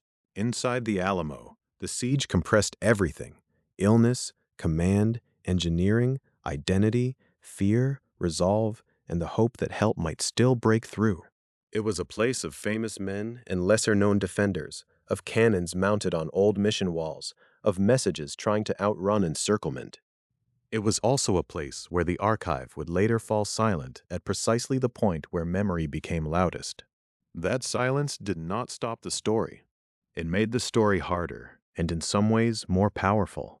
The uncertainty around the final number of defenders is not a flaw to be repaired by certainty we do not have. It is a reminder that the Alamo belongs both to memory and to evidence, and that those two do not always move together. For the men inside the compound, however, the question was not how posterity would count them. It was whether anyone outside could reach them in time. After Travis's appeal, after the guns were set, after the walls became the boundary of their world, the garrison still looked outward. Beyond the Mexican cordon, men in the settlements were hearing fragments of the crisis and deciding what could be done. And on March 1st, a small group from Gonzales would make the passage into the Alamo, bringing reinforcement, hope, and the cruel measure of how little help had actually arrived. The question inside the Alamo was no longer only whether men would come. It was whether they could come soon enough, and in numbers large enough to matter. Travis had written outward. Messengers had moved through danger. The settlements east of San Antonio de Béxar were beginning to feel the shock of Santa Anna's arrival. But a siege changes time. What seems urgent on the road can become too late at the wall. On March 1st, 1836, 32 men associated with George C. Kimball's Gonzales Ranging Company reached the Alamo. They passed through the Mexican cordon and entered the compound while the siege was still tightening around it. The fact is simple. Its meaning has never been simple. Gonzales already had a place in the revolutionary story. It lay east of San Antonio de Béxar, one of the settlements to which Travis had appealed when Santa Anna appeared sooner than expected. On February 23rd, Travis had sent word there that the enemy was in sight, that the garrison wanted men and provisions, and that roughly 150 men were determined to defend the post. That message carried more than information. It carried a calculation. If Gonzales could respond, if other settlements could respond, if Goliad or other forces could move in time, then the Alamo might become not a trapped outpost, but a delaying position strong enough to hold until relief arrived. The 32 who entered on March 1st gave that hope a body. They were not rumor. They were not a promise written on paper. They were men who had moved toward the sound of a siege and crossed into a place many others could not reach. In memory, that is why they became powerful. Reinforcement arrived. But the other half of the sentence is just as important. Not enough arrived. The Alamo had artillery, walls, leaders, and defenders willing to remain. Green B. Jameson had worked as chief engineer, placing most of the cannons on the walls. The compound had about 21 artillery pieces of various calibers at Béxar before the siege, according to the Texas State Historical Association Battle Overview. Its defenders included Travis, the severely ill James Bowie, David Crockett, Tejano defenders, recent volunteers from the United States, and others whose names historians have had to reconstruct from imperfect evidence. But artillery needed crews. Walls needed men along their length. Gates, bastions, barracks, and approaches all required bodies at the moment of assault. 32 men could lift spirits. They could not transform the balance of the campaign. By March 1st, Santa Anna's army was already in San Antonio de Béxar. The garrison was not waiting for an enemy on a distant road. The enemy was outside. The Mexican cordon around the Alamo meant that communication and movement had become acts of risk rather than routine. A road on a map could suggest connection: San Antonio to Gonzales, San Antonio to Goliad, San Antonio to the eastern settlements. But on the ground, after February 23rd, those lines were interrupted by patrols, distance, uncertainty, and the speed of events. This is one of the hardest parts of the siege to hold in view. Modern memory often treats the Alamo as if everyone knew, in real time, exactly what was happening and exactly what it meant. But frontier communication did not work that way. Messages were carried by people. Reports were delayed, incomplete, or overtaken by events. Travis had not expected Santa Anna to arrive until March 15th. Instead, the Mexican army appeared on February 23rd. That gap between expectation and reality was not a small error. It shaped everything that followed. If commanders and settlements believed they had more time, then they planned within a world that no longer existed. The 32 from Gonzales moved inside that collapse of time. They responded to a crisis that had arrived faster than many Texians expected. Their entry into the Alamo showed that the cordon was not perfectly sealed, at least not on that night or at that moment. But it also showed the narrowness of what was possible. A small group could slip in. An army could not simply appear because one was needed. The episode has often been remembered as a scene of pure courage, and there is reason for that. To enter a besieged compound is not the same as joining a force in open country. These men did not arrive at a secure camp. They entered a place already surrounded by Santa Anna's forces, a place whose commander had publicly declared the choice as victory or death. Whether each man understood the full military situation in exactly those terms cannot be recovered with certainty, but the direction of their movement is clear. They went toward danger, not away from it. At the same time, researched history asks us not to let admiration flatten the event. Courage does not erase desperation. In fact, the power of March 1st comes from their combination. Inside the Alamo, the arrival of 32 men must have mattered emotionally. The garrison had been calling outward. Now, for a moment, the outside world answered. Men who had been looking over the walls at enemy positions could see new faces from the settlements. They could hear news, compare fragments of information, and perhaps believe that larger relief might still be gathering somewhere beyond the Mexican lines. But the mathematics of siege warfare remained. A reinforced garrison was still a small garrison. A fortified former mission was still vulnerable to a determined assault by a much larger army. The Alamo's long perimeter, improvised military use, and need to cover multiple approaches meant that more men were necessary, not as a luxury, but as a condition of defense. 32 could help man guns, strengthen posts, carry ammunition, and join in watches. They could not make the Alamo into a fortress equal to the force surrounding it. That contradiction is what gives the Gonzales arrival its lasting force. It is one of the rare moments in the Alamo story when hope can be seen entering the walls, and yet the future remains almost unchanged. The men from Gonzales also remind us that the siege did not unfold in isolation from the settlements. San Antonio de Béxar, Goliad, Gonzales, and the routes connecting them were part of one military landscape. Earlier, those roads had made the Alamo strategically important. The old San Antonio Road and the Atascosito Road mattered because they tied places together across long distances. They could carry armies, warnings, supplies, and political news. But during the siege, those same distances became obstacles. The Alamo was connected enough to ask for help, but isolated enough that help could not be organized at the pace the crisis demanded. The phrase "through the Mexican cordon" deserves attention. It suggests not a casual arrival, but passage through an encircling military presence. A cordon is not merely a line on a map. It is a system of watchfulness, movement, and control. To cross it required timing, local knowledge, luck, resolve, or some mixture of all of these.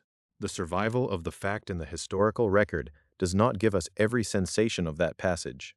It does not tell us every footstep or whisper, but it does tell us that the siege perimeter was not only something seen from the walls, it was something that had to be penetrated by anyone trying to enter or leave. And that brings us back to communication. The Alamo's defenders were not silent. Travis sent appeals.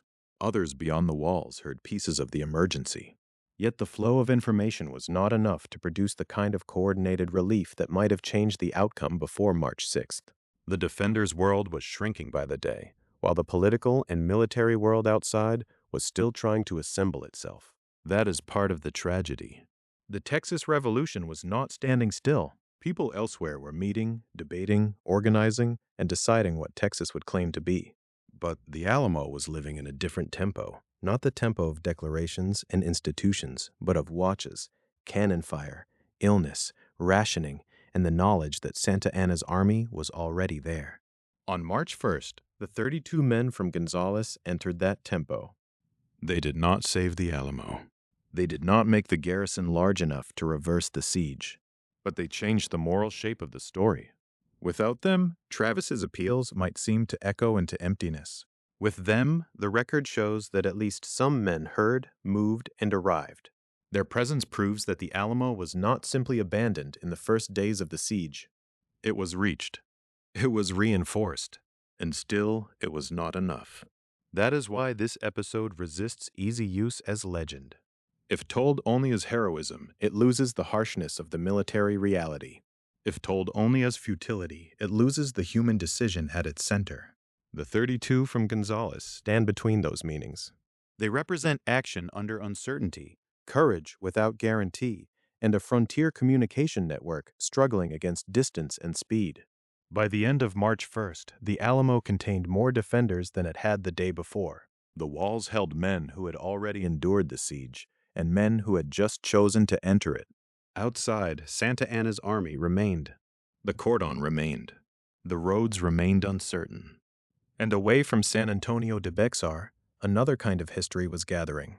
While the Alamo waited behind its walls, delegates at Washington on the Brazos were meeting in near-freezing weather in an unfinished building associated with Noah T. Byers and Peter M. Mercer. On one side of Texas, men entered a besieged compound. On another, a political break was taking form. The battlefield and the birth of a government were now unfolding at the same time. While the Alamo waited behind its walls, Texas was being remade in a room far from the sound of Santa Anna's guns. The distance mattered. San Antonio de Béxar and Washington on the Brazos were not different stages in a clean sequence. They were part of the same emergency, unfolding at the same time. On March 1st, 1836, 32 men from Gonzales had entered the Alamo through the Mexican cordon. That same day, delegates gathered at Washington on the Brazos in near-freezing weather, meeting in an unfinished building associated with Noah T. Byers and Peter M. Mercer. One group was moving toward a besieged fort. Another was moving toward a political rupture. By March 2nd, while the siege continued in San Antonio, the Convention of 1836 adopted the Texas Declaration of Independence. It is easy from a distance to make that sentence sound orderly. A convention meets. A declaration is adopted. A new republic begins to appear on paper. But the timing gives the act its weight. The Declaration of Independence was not written after the Alamo had fallen into memory. It was not a tribute composed in the safety of hindsight. It was adopted while the Alamo still stood, while Travis and the men inside the compound still occupied their posts, while Santa Anna's army still held the town around them, and while roads across Texas still carried rumor, dispatch, fear, and uncertain hope. The enclosed world of the Alamo was measured in walls, gates, artillery, watches, and the narrowing possibilities of relief. The world at Washington on the Brazos was measured in delegates, language, legal claims, offices, and authority. But these were not separate histories. The battlefield and the state-making process overlapped in real time. The men at the convention were not simply imagining a nation. They were doing so while an army of the Mexican government was already in the field, and while one of the most exposed Texian positions was under siege. That overlap helps explain why the Alamo became more than a military event. The defenders did not die for a republic that had already been functioning for years. They held the post during the very days when that republic was being declared and organized.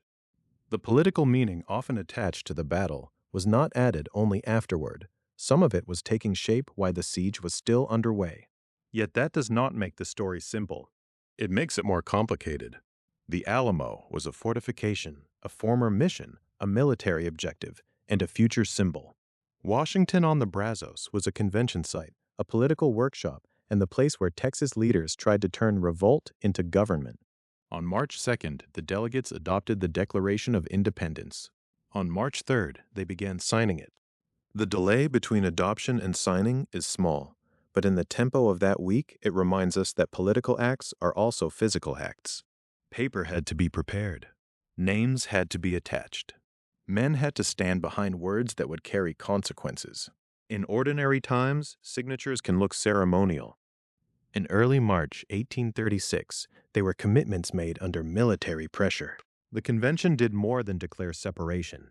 It also created the Constitution of the Republic of Texas, organized an ad interim government, and named Sam Houston commander-in-chief. Each of those steps mattered because independence by itself did not move supplies, command troops, appoint officers, or coordinate defense. A declaration could define a political break. A constitution could outline the structure of a republic. An ad interim government could act while the crisis continued. And a commander-in-chief could give military authority a clearer center. Sam Houston's appointment belongs inside this same moment of compression. In the memory of the Texas Revolution, Houston is often associated with what came later, especially the campaign that led to San Jacinto. But at Washington on the Brazos, his role was being formalized while the Alamo was still under siege. The convention was not only speaking to history, it was trying to create mechanisms for survival, a government, a chain of command, a way to turn scattered resistance into organized war. Still, paper authority and battlefield reality did not instantly meet. That is one of the central tensions of these days. The Alamo's defenders were enclosed in San Antonio de Béxar. The convention sat elsewhere, separated by distance, weather, roads, and the uncertain speed of communication. Travis's earlier appeal had reached outward in the hope that men and provisions would come. The Gonzales men had shown that help could arrive, but they had also shown the limit of what could be done quickly. The convention could name Houston commander-in-chief, but the Alamo could not be transformed by that appointment in the same hour. The siege had its own clock. Inside the compound, the defenders' world remained immediate. The walls still had to be held. The approaches still had to be watched. The guns placed by men like Greenby Jameson still faced outward from a former mission whose full battlefield footprint has mostly vanished from the modern city. The sickbed of James Bowie, the command of William Barret Travis, the presence of David Crockett and other volunteers, the Tejano defenders, the recent arrivals from Gonzales, all of them belonged to a crisis that could not wait for institutions to mature. At Washington on the Brazos, the atmosphere was different, but not calmer in any meaningful sense. The convention was not a distant parliament insulated from war. It met in hard conditions, in an unfinished building, with news from the West placing urgency on every decision. Its work had to convert revolutionary energy into political form. The delegates were creating the language and structure of a republic before they knew how the immediate military crisis would end. That uncertainty is important. March 2nd is sometimes remembered as a beginning, and it was. But it was a beginning surrounded by danger. The Republic of Texas did not emerge into quiet space. It was declared in the middle of a campaign. The government it created had to exist from its first breath in relation to marching armies, exposed settlements, contested roads, and fortified posts. The same geography that had made San Antonio and Goliad important as frontier warning points now gave the new republic its first strategic problems. The Atascocito Road, the old San Antonio Road, the crossings, the distances between settlements and military positions, these were not just background details. They shaped how power could move. A declaration in Washington on the Brazos could announce a new political reality, but the ability to defend that reality depended on men moving along roads, on messages surviving the spaces between communities, and on commanders making decisions with partial information. The same problem faced the Alamo. Messages could be sent. Appeals could be written. Reinforcements could try to pass through. But distance and timing ruled everything. That is why March 2nd belongs inside the story of the siege, not beside it. The Alamo was not waiting outside politics. It was inside politics, even as it remained inside a military enclosure. Its defenders were holding a position at the same moment other men were defining what Texas would claim to be. Later memory would often fuse those realities into a single legend of sacrifice for independence. The historical moment is more precise. Independence was declared while sacrifice was still unfolding, before anyone at the convention could know exactly how the siege would end. The result is a strange simultaneity. At San Antonio de Béxar, the horizon tightened. At Washington on the Brazos, the horizon widened. The Alamo's defenders looked toward immediate survival. The delegates looked toward sovereignty, institutions, and command. One place was concerned with the next watch, the next messenger, the next sign of movement beyond the walls. The other was concerned with declarations, constitutions, offices, and the authority to wage war. Both were responses to the same crisis, and both were incomplete. The Alamo still stood, but it was not relieved. The Republic of Texas had been declared, but it was not secure. Sam Houston had been named commander-in-chief, but armies and events still had to be shaped in the field. The ad interim government existed, but it entered existence under pressure. The Constitution of the Republic of Texas gave form to a political future, but that future remained exposed to the outcome of war. By the close of March 2nd, then, Texas had changed in a way that could not be undone by words alone. A declaration had been adopted at Washington on the Brazos. A republic was being drafted into existence. The line between rebellion and independence had been crossed politically, even as the military struggle remained unresolved. In San Antonio, the siege continued. The men inside the Alamo may not have known all that had been decided at the convention. What they did know was the reality around them, Santa Anna's army outside, the limits of relief, the demands of endurance, and the hard fact that every passing day narrowed the margin. While independence was being put into language elsewhere, the siege was moving toward its own decision. The two clocks kept running together. Soon, the political momentum of March 2nd would be overtaken by the military urgency of March 5th. Santa Anna would announce that the Alamo would be assaulted the following day. The unfinished work of government at Washington on the Brazos would continue, but at San Antonio de Béxar, the question would become immediate and final: how a fortified former mission, held by a small and uncertain number of defenders, would meet columns preparing to move before dawn. By March 5th, the two clocks had nearly stopped moving together. At Washington on the Brazos, the work of government still required signatures, appointments, and decisions about command. At San Antonio de Béxar, time had become narrower than politics. The Alamo was no longer only a besieged post waiting for relief. It was a fortified former mission under tightening pressure, watched by an army whose commander had decided that the waiting would end. On March 5th, Antonio López de Santa Anna announced that he would assault the Alamo the following day. The sentence is simple. Its meaning was not. For nearly 2 weeks, the Mexican army had held the initiative outside the walls. Santa Anna had reached Béxar on February 23rd, earlier than William Barret Travis expected. A demand for surrender had been answered, according to the Texas State Historical Association account, by a cannon shot. Travis had written outward. James Bowie had fallen seriously ill. 32 men from Gonzales had entered through the cordon on March 1st. Elsewhere, delegates declared independence, but inside the Alamo compound, none of those developments had altered the central imbalance. The garrison remained small. Its exact number remains uncertain because no final day muster roll survives. The attacking force remained outside, organized, reinforced by command, and close enough to choose the hour. Santa Anna's decision on March 5th belongs to the military reality of a siege. A siege is not only artillery fire, hunger, or waiting. It is also a contest over initiative. The defenders hold space. The attackers decide whether to continue pressure, negotiate, withdraw, or strike. By announcing an assault for the following day, Santa Anna moved the Alamo from endurance into execution. The former Mission San Antonio de Valero, already transformed by secularization, military use, and frontier conflict, was now being treated as an objective to be taken by force. The place itself mattered. The Alamo was not a modern fortress. It was a mission compound adapted for defense, with walls, gates, barracks, artillery positions, and open interior space. Green B. Jameson, the garrison's chief engineer, had installed most of the cannons on the walls. Before the siege, the Béxar garrison had about 21 artillery pieces of various calibers, according to the TSHA battle overview. Those guns gave the defenders reach and symbolic force, but artillery alone did not solve the problem of perimeter. A large enclosure needs men along the walls, at gates, at weak points, and near guns. A small garrison has to stretch itself across distance. That is why numbers remain more than a historian's footnote. The Alamo's official defender list contains 189 names, but both TSHA and Alamo sources note that research is ongoing and that the final number may have been higher.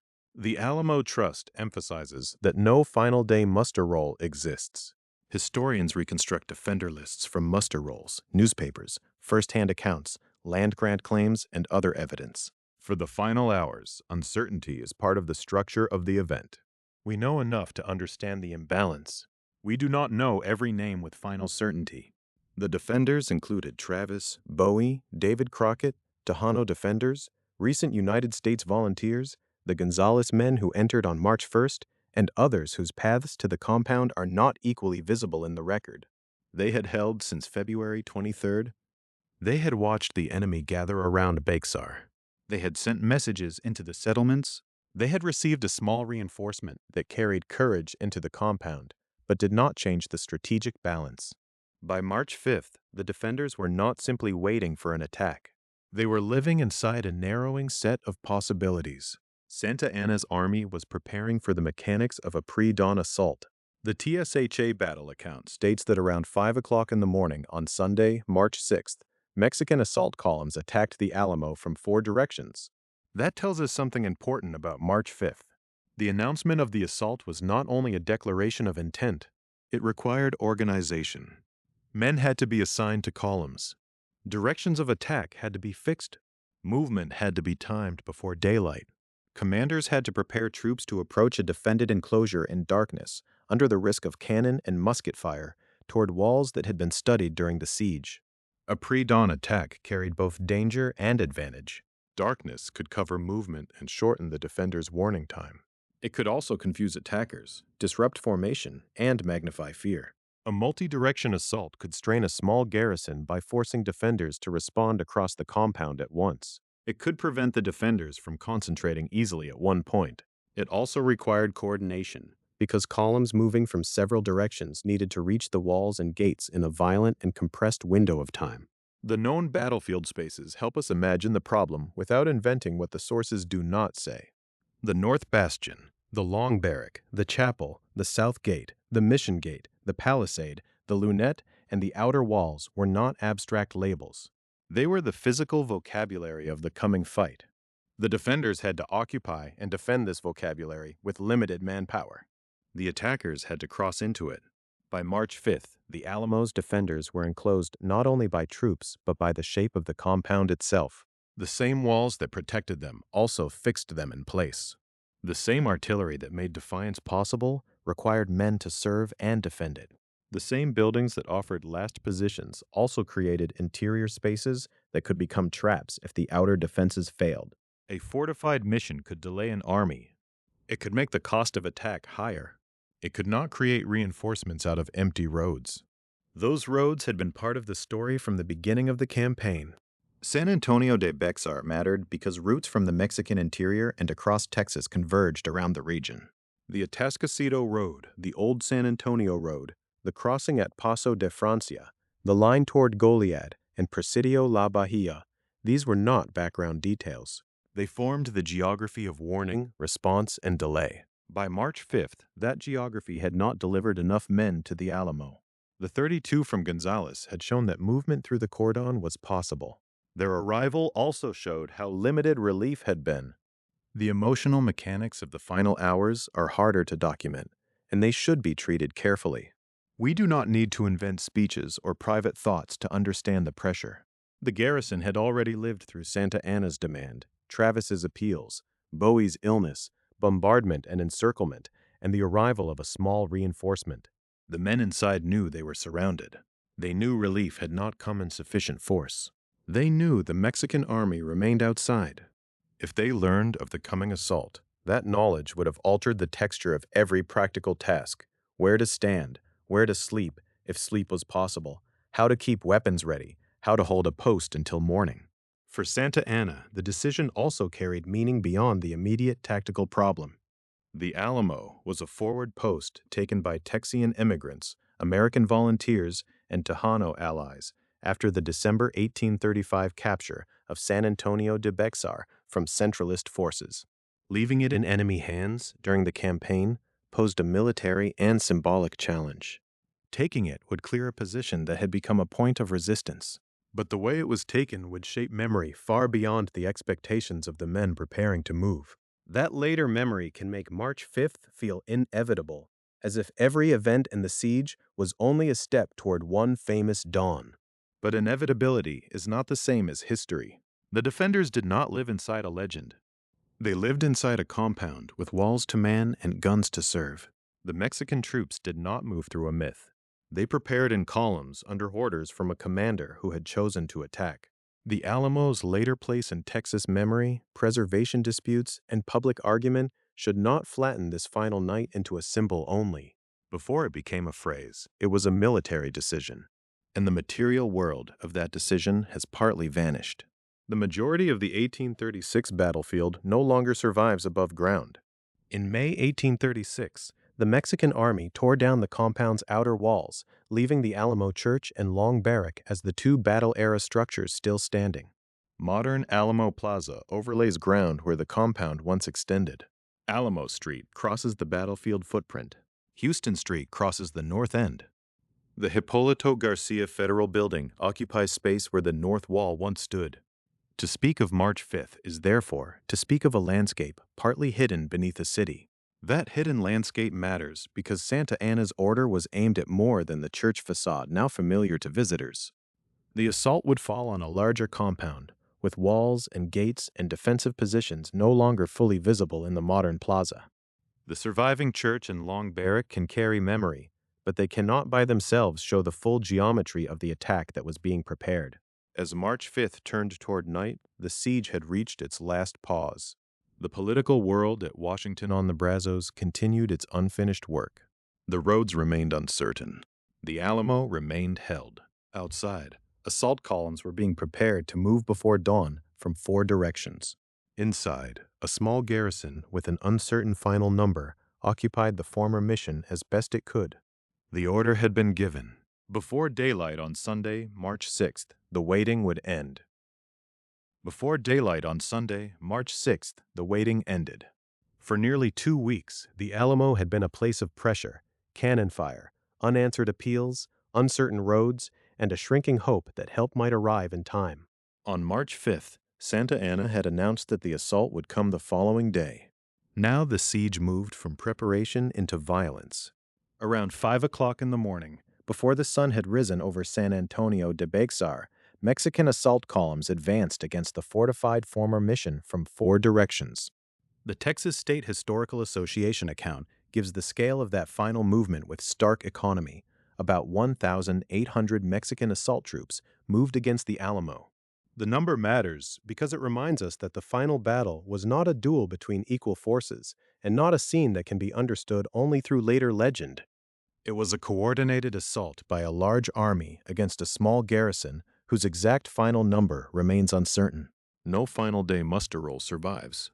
The official defender list contains 189 names, while both the Texas State Historical Association and Alamo sources note that research continues and the final number may have been higher. Even here, at the most famous moment in the story, the record does not become simple. The attack came at a place that modern visitors cannot fully see. The Alamo Church and the Long Barracks still stand, but most of the 1836 battlefield no longer survives above ground. The outer walls that once shaped the defensive compound were torn down by the Mexican army in May of that year. Streets, buildings, and the modern plaza now cross the ground where the battle unfolded. Alamo Street cuts across the battlefield footprint. Houston Street crosses the north end. The Hipólito Garcia Federal Building occupies space where the north wall once stood. To imagine the final assault only as an attack on the surviving church is to make the battlefield too small. Santa Anna's columns were moving against a compound, not merely a shrine. Earlier in the siege, Green B. Jameson, the Alamo's chief engineer, had placed artillery on the walls.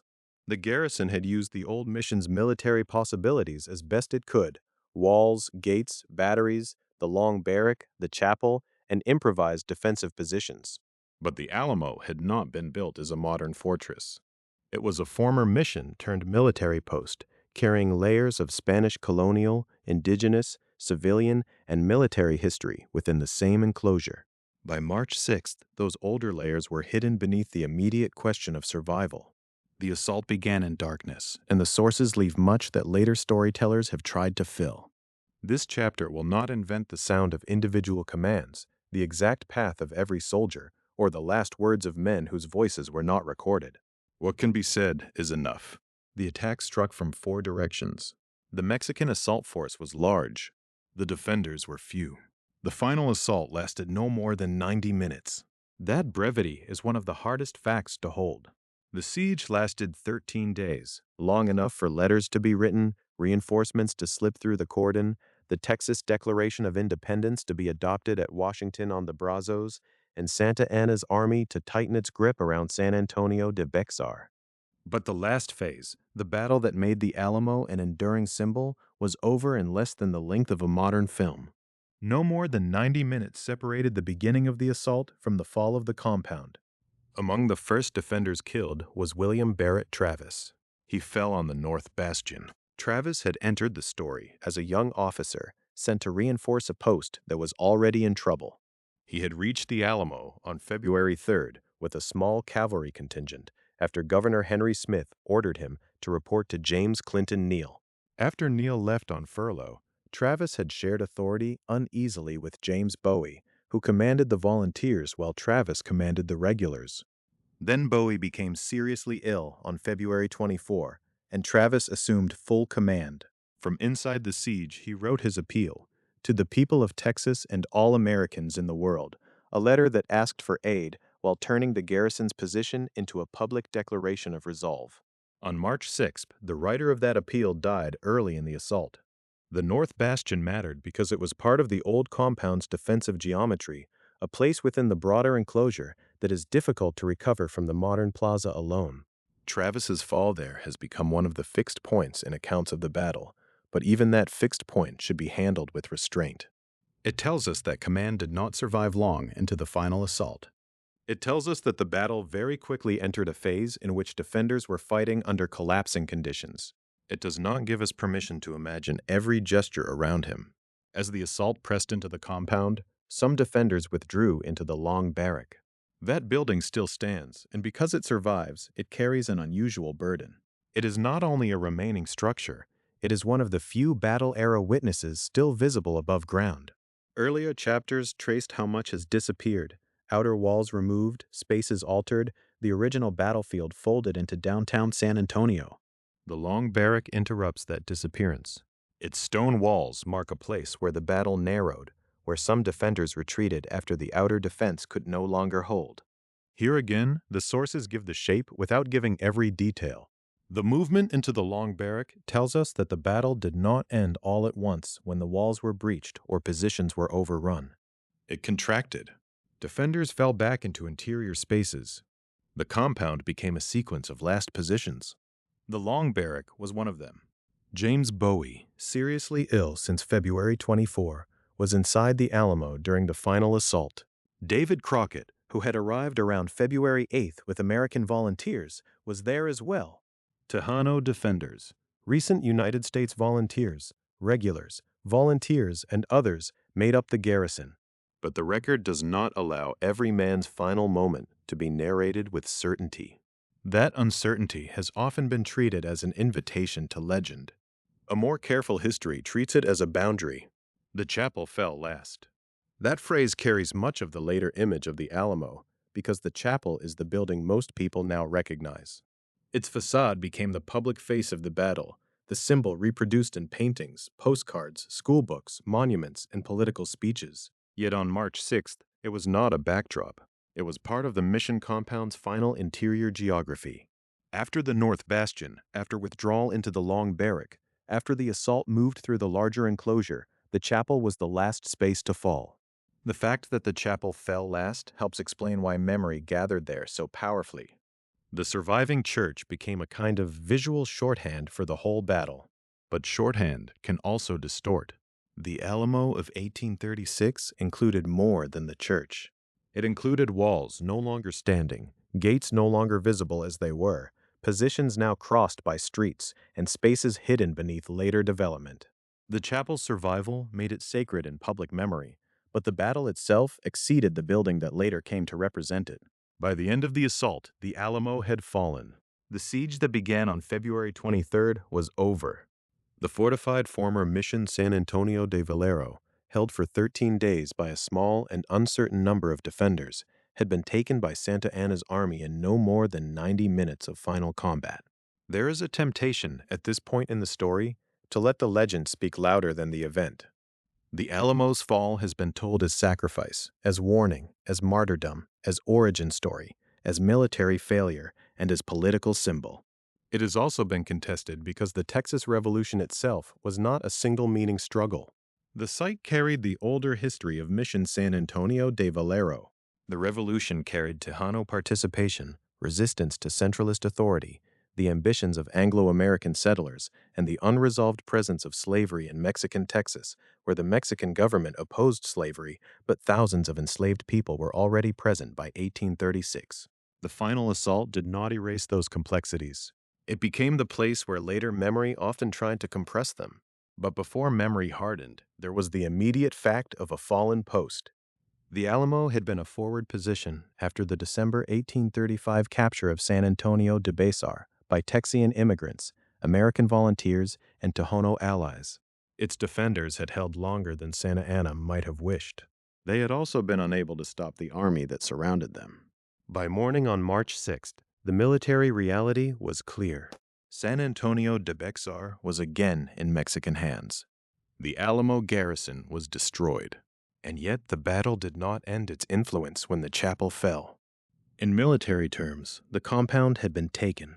In political and emotional terms, the fall of the Alamo began moving outward almost immediately. The story traveled with survivors elsewhere in Texas, with army reports, with rumor, with grief, and with anger. It reached men still in the field. It joined another name from the same campaign, La Bahía, at Goliad. The final assault lasted no more than 90 minutes. Its afterlife would last much longer. By April 21st, on another field, the words, "Remember the Alamo," would no longer describe a place under siege. They would become a cry carried into battle.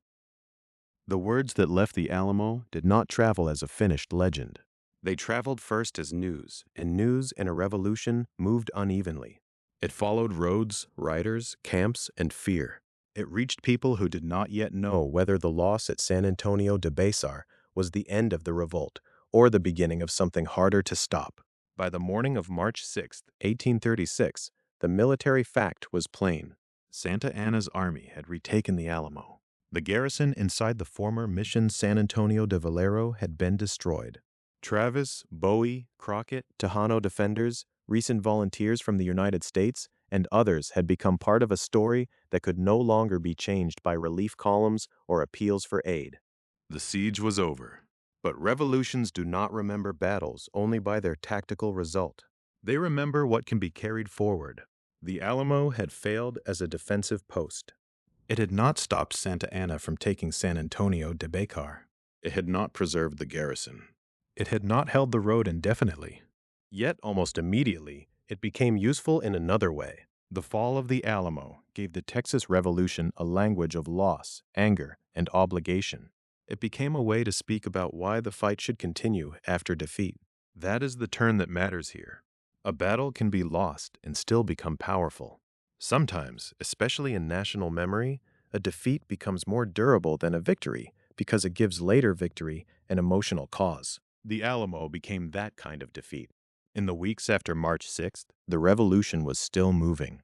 The Convention of 1836 had declared Texas independence at Washington on the Brazos on March 2nd, while the siege was still underway. It had created the Declaration of Independence and the Constitution of the Republic of Texas, organized an ad interim government, and named Sam Houston commander-in-chief. Those political acts mattered because they gave the revolt a formal shape.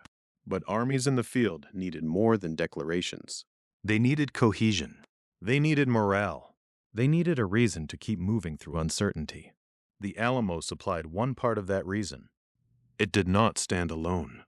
The cry that later rang out at San Jacinto did not remember only San Antonio.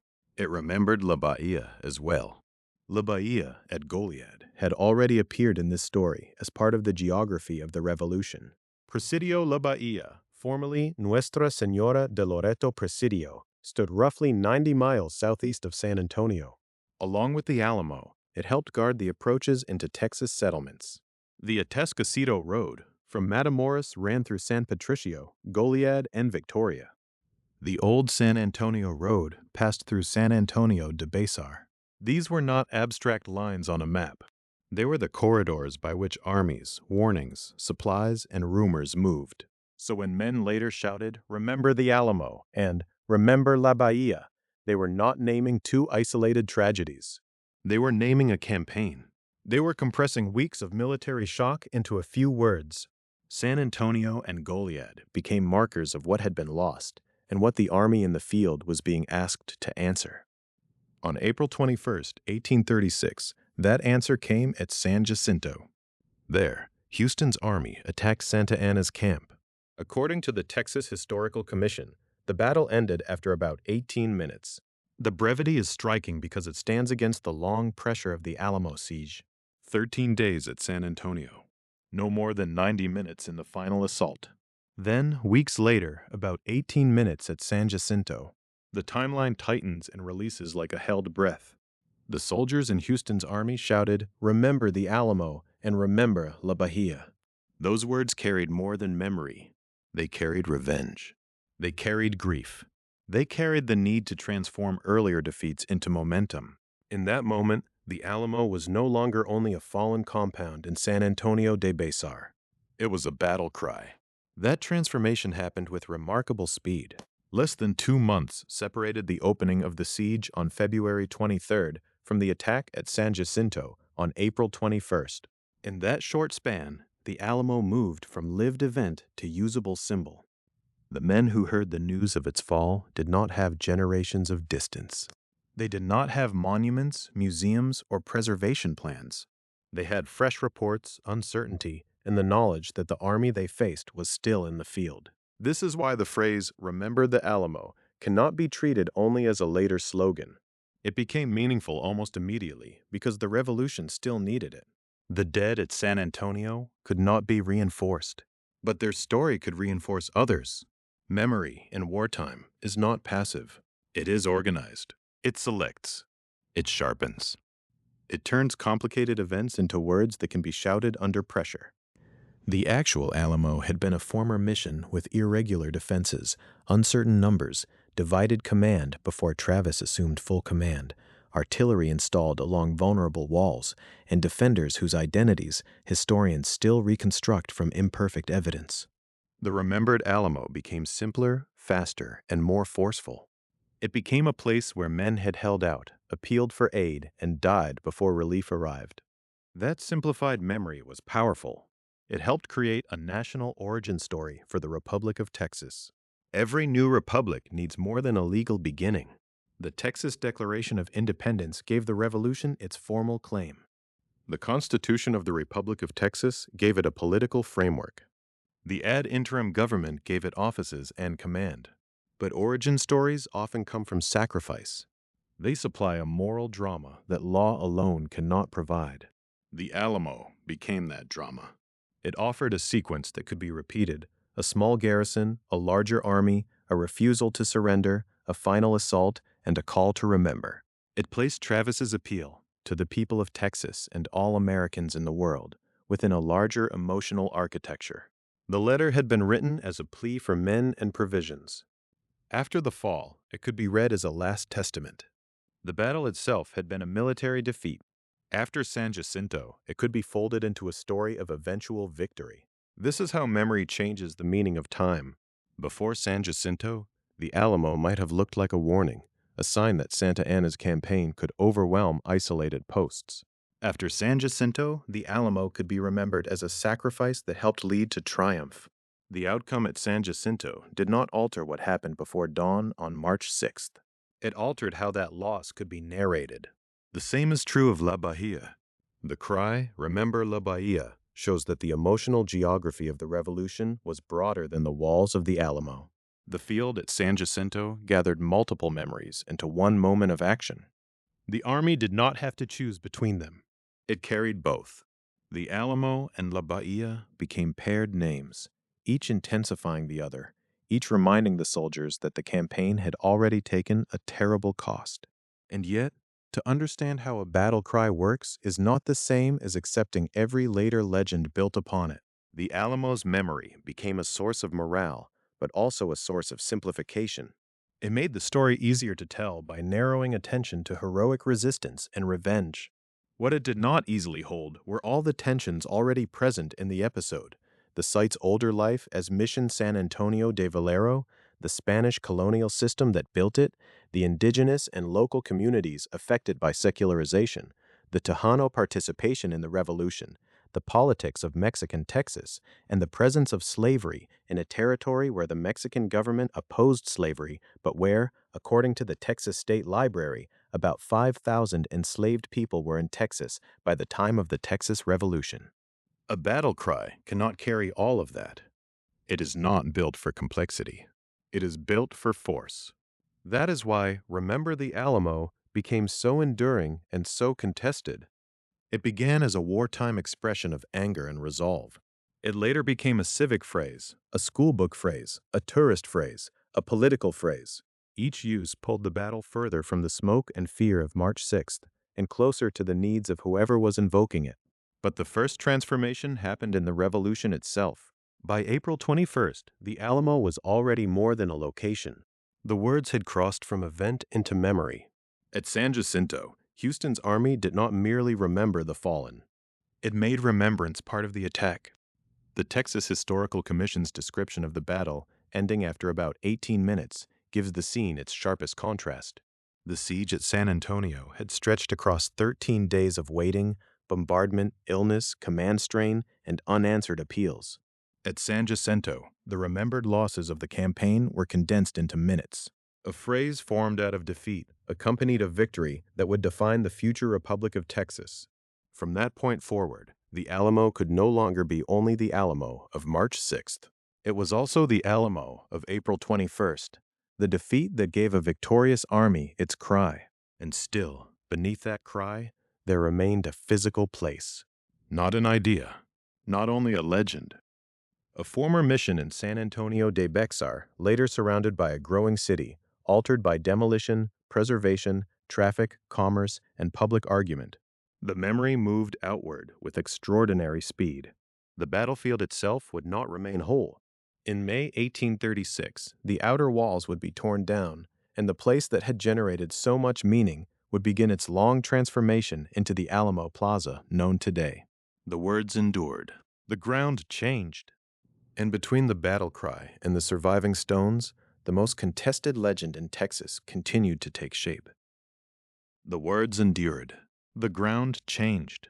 That is where the modern Alamo begins, not in the moment of the assault, and not only in the shout carried across the field at San Jacinto, but in the slow disappearance of the battlefield itself.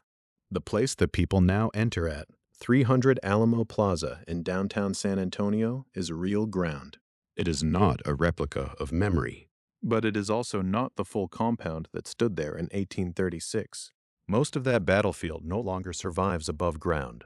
In May of 1836, after the battle and after the military shock of San Jacinto, the Mexican army tore down the outer walls of the Alamo compound. Those walls had shaped the siege. They had marked the limits of the defenders' world. They had defined the north wall, the south gate, the mission gate, the palisade, the lunette, and the open spaces where men placed artillery and waited under pressure. Once those walls were pulled down, the Alamo began to lose the physical outline that had held the battle. What remained above ground from the battle era were two structures, the Alamo Church and the Long Barrack. That fact is simple, but it changes how the story must be seen. The familiar church facade has become one of the most recognized images in Texas. It is the visual shorthand for the siege, the sacrifice, the battle cry, and the legend. But the church was only one part of a larger mission compound. The Long Barrack, too, survived as a battle-era structure, carrying its own weight from the final assault, when some defenders withdrew into it after the outer defenses were breached.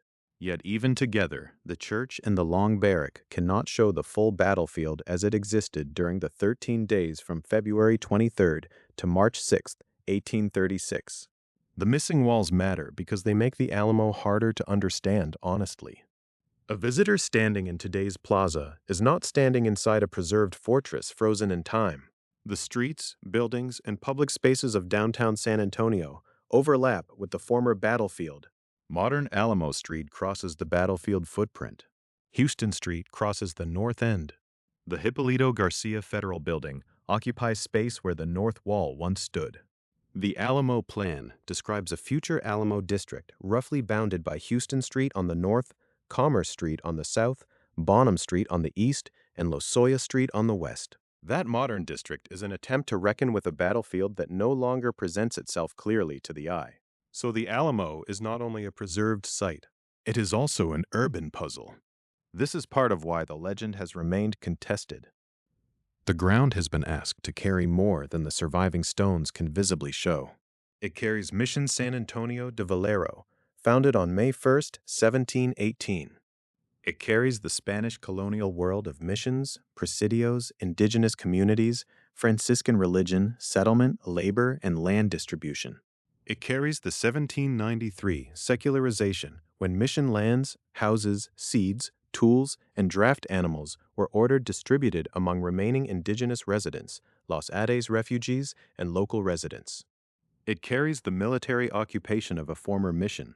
It carries the Texas Revolution, the arrival of Santa Anna, the divided command of Travis and Bowie, the illness of Bowie, the appeals for help, the 32 men from Gonzales, the final assault before dawn, and the battle cry that followed.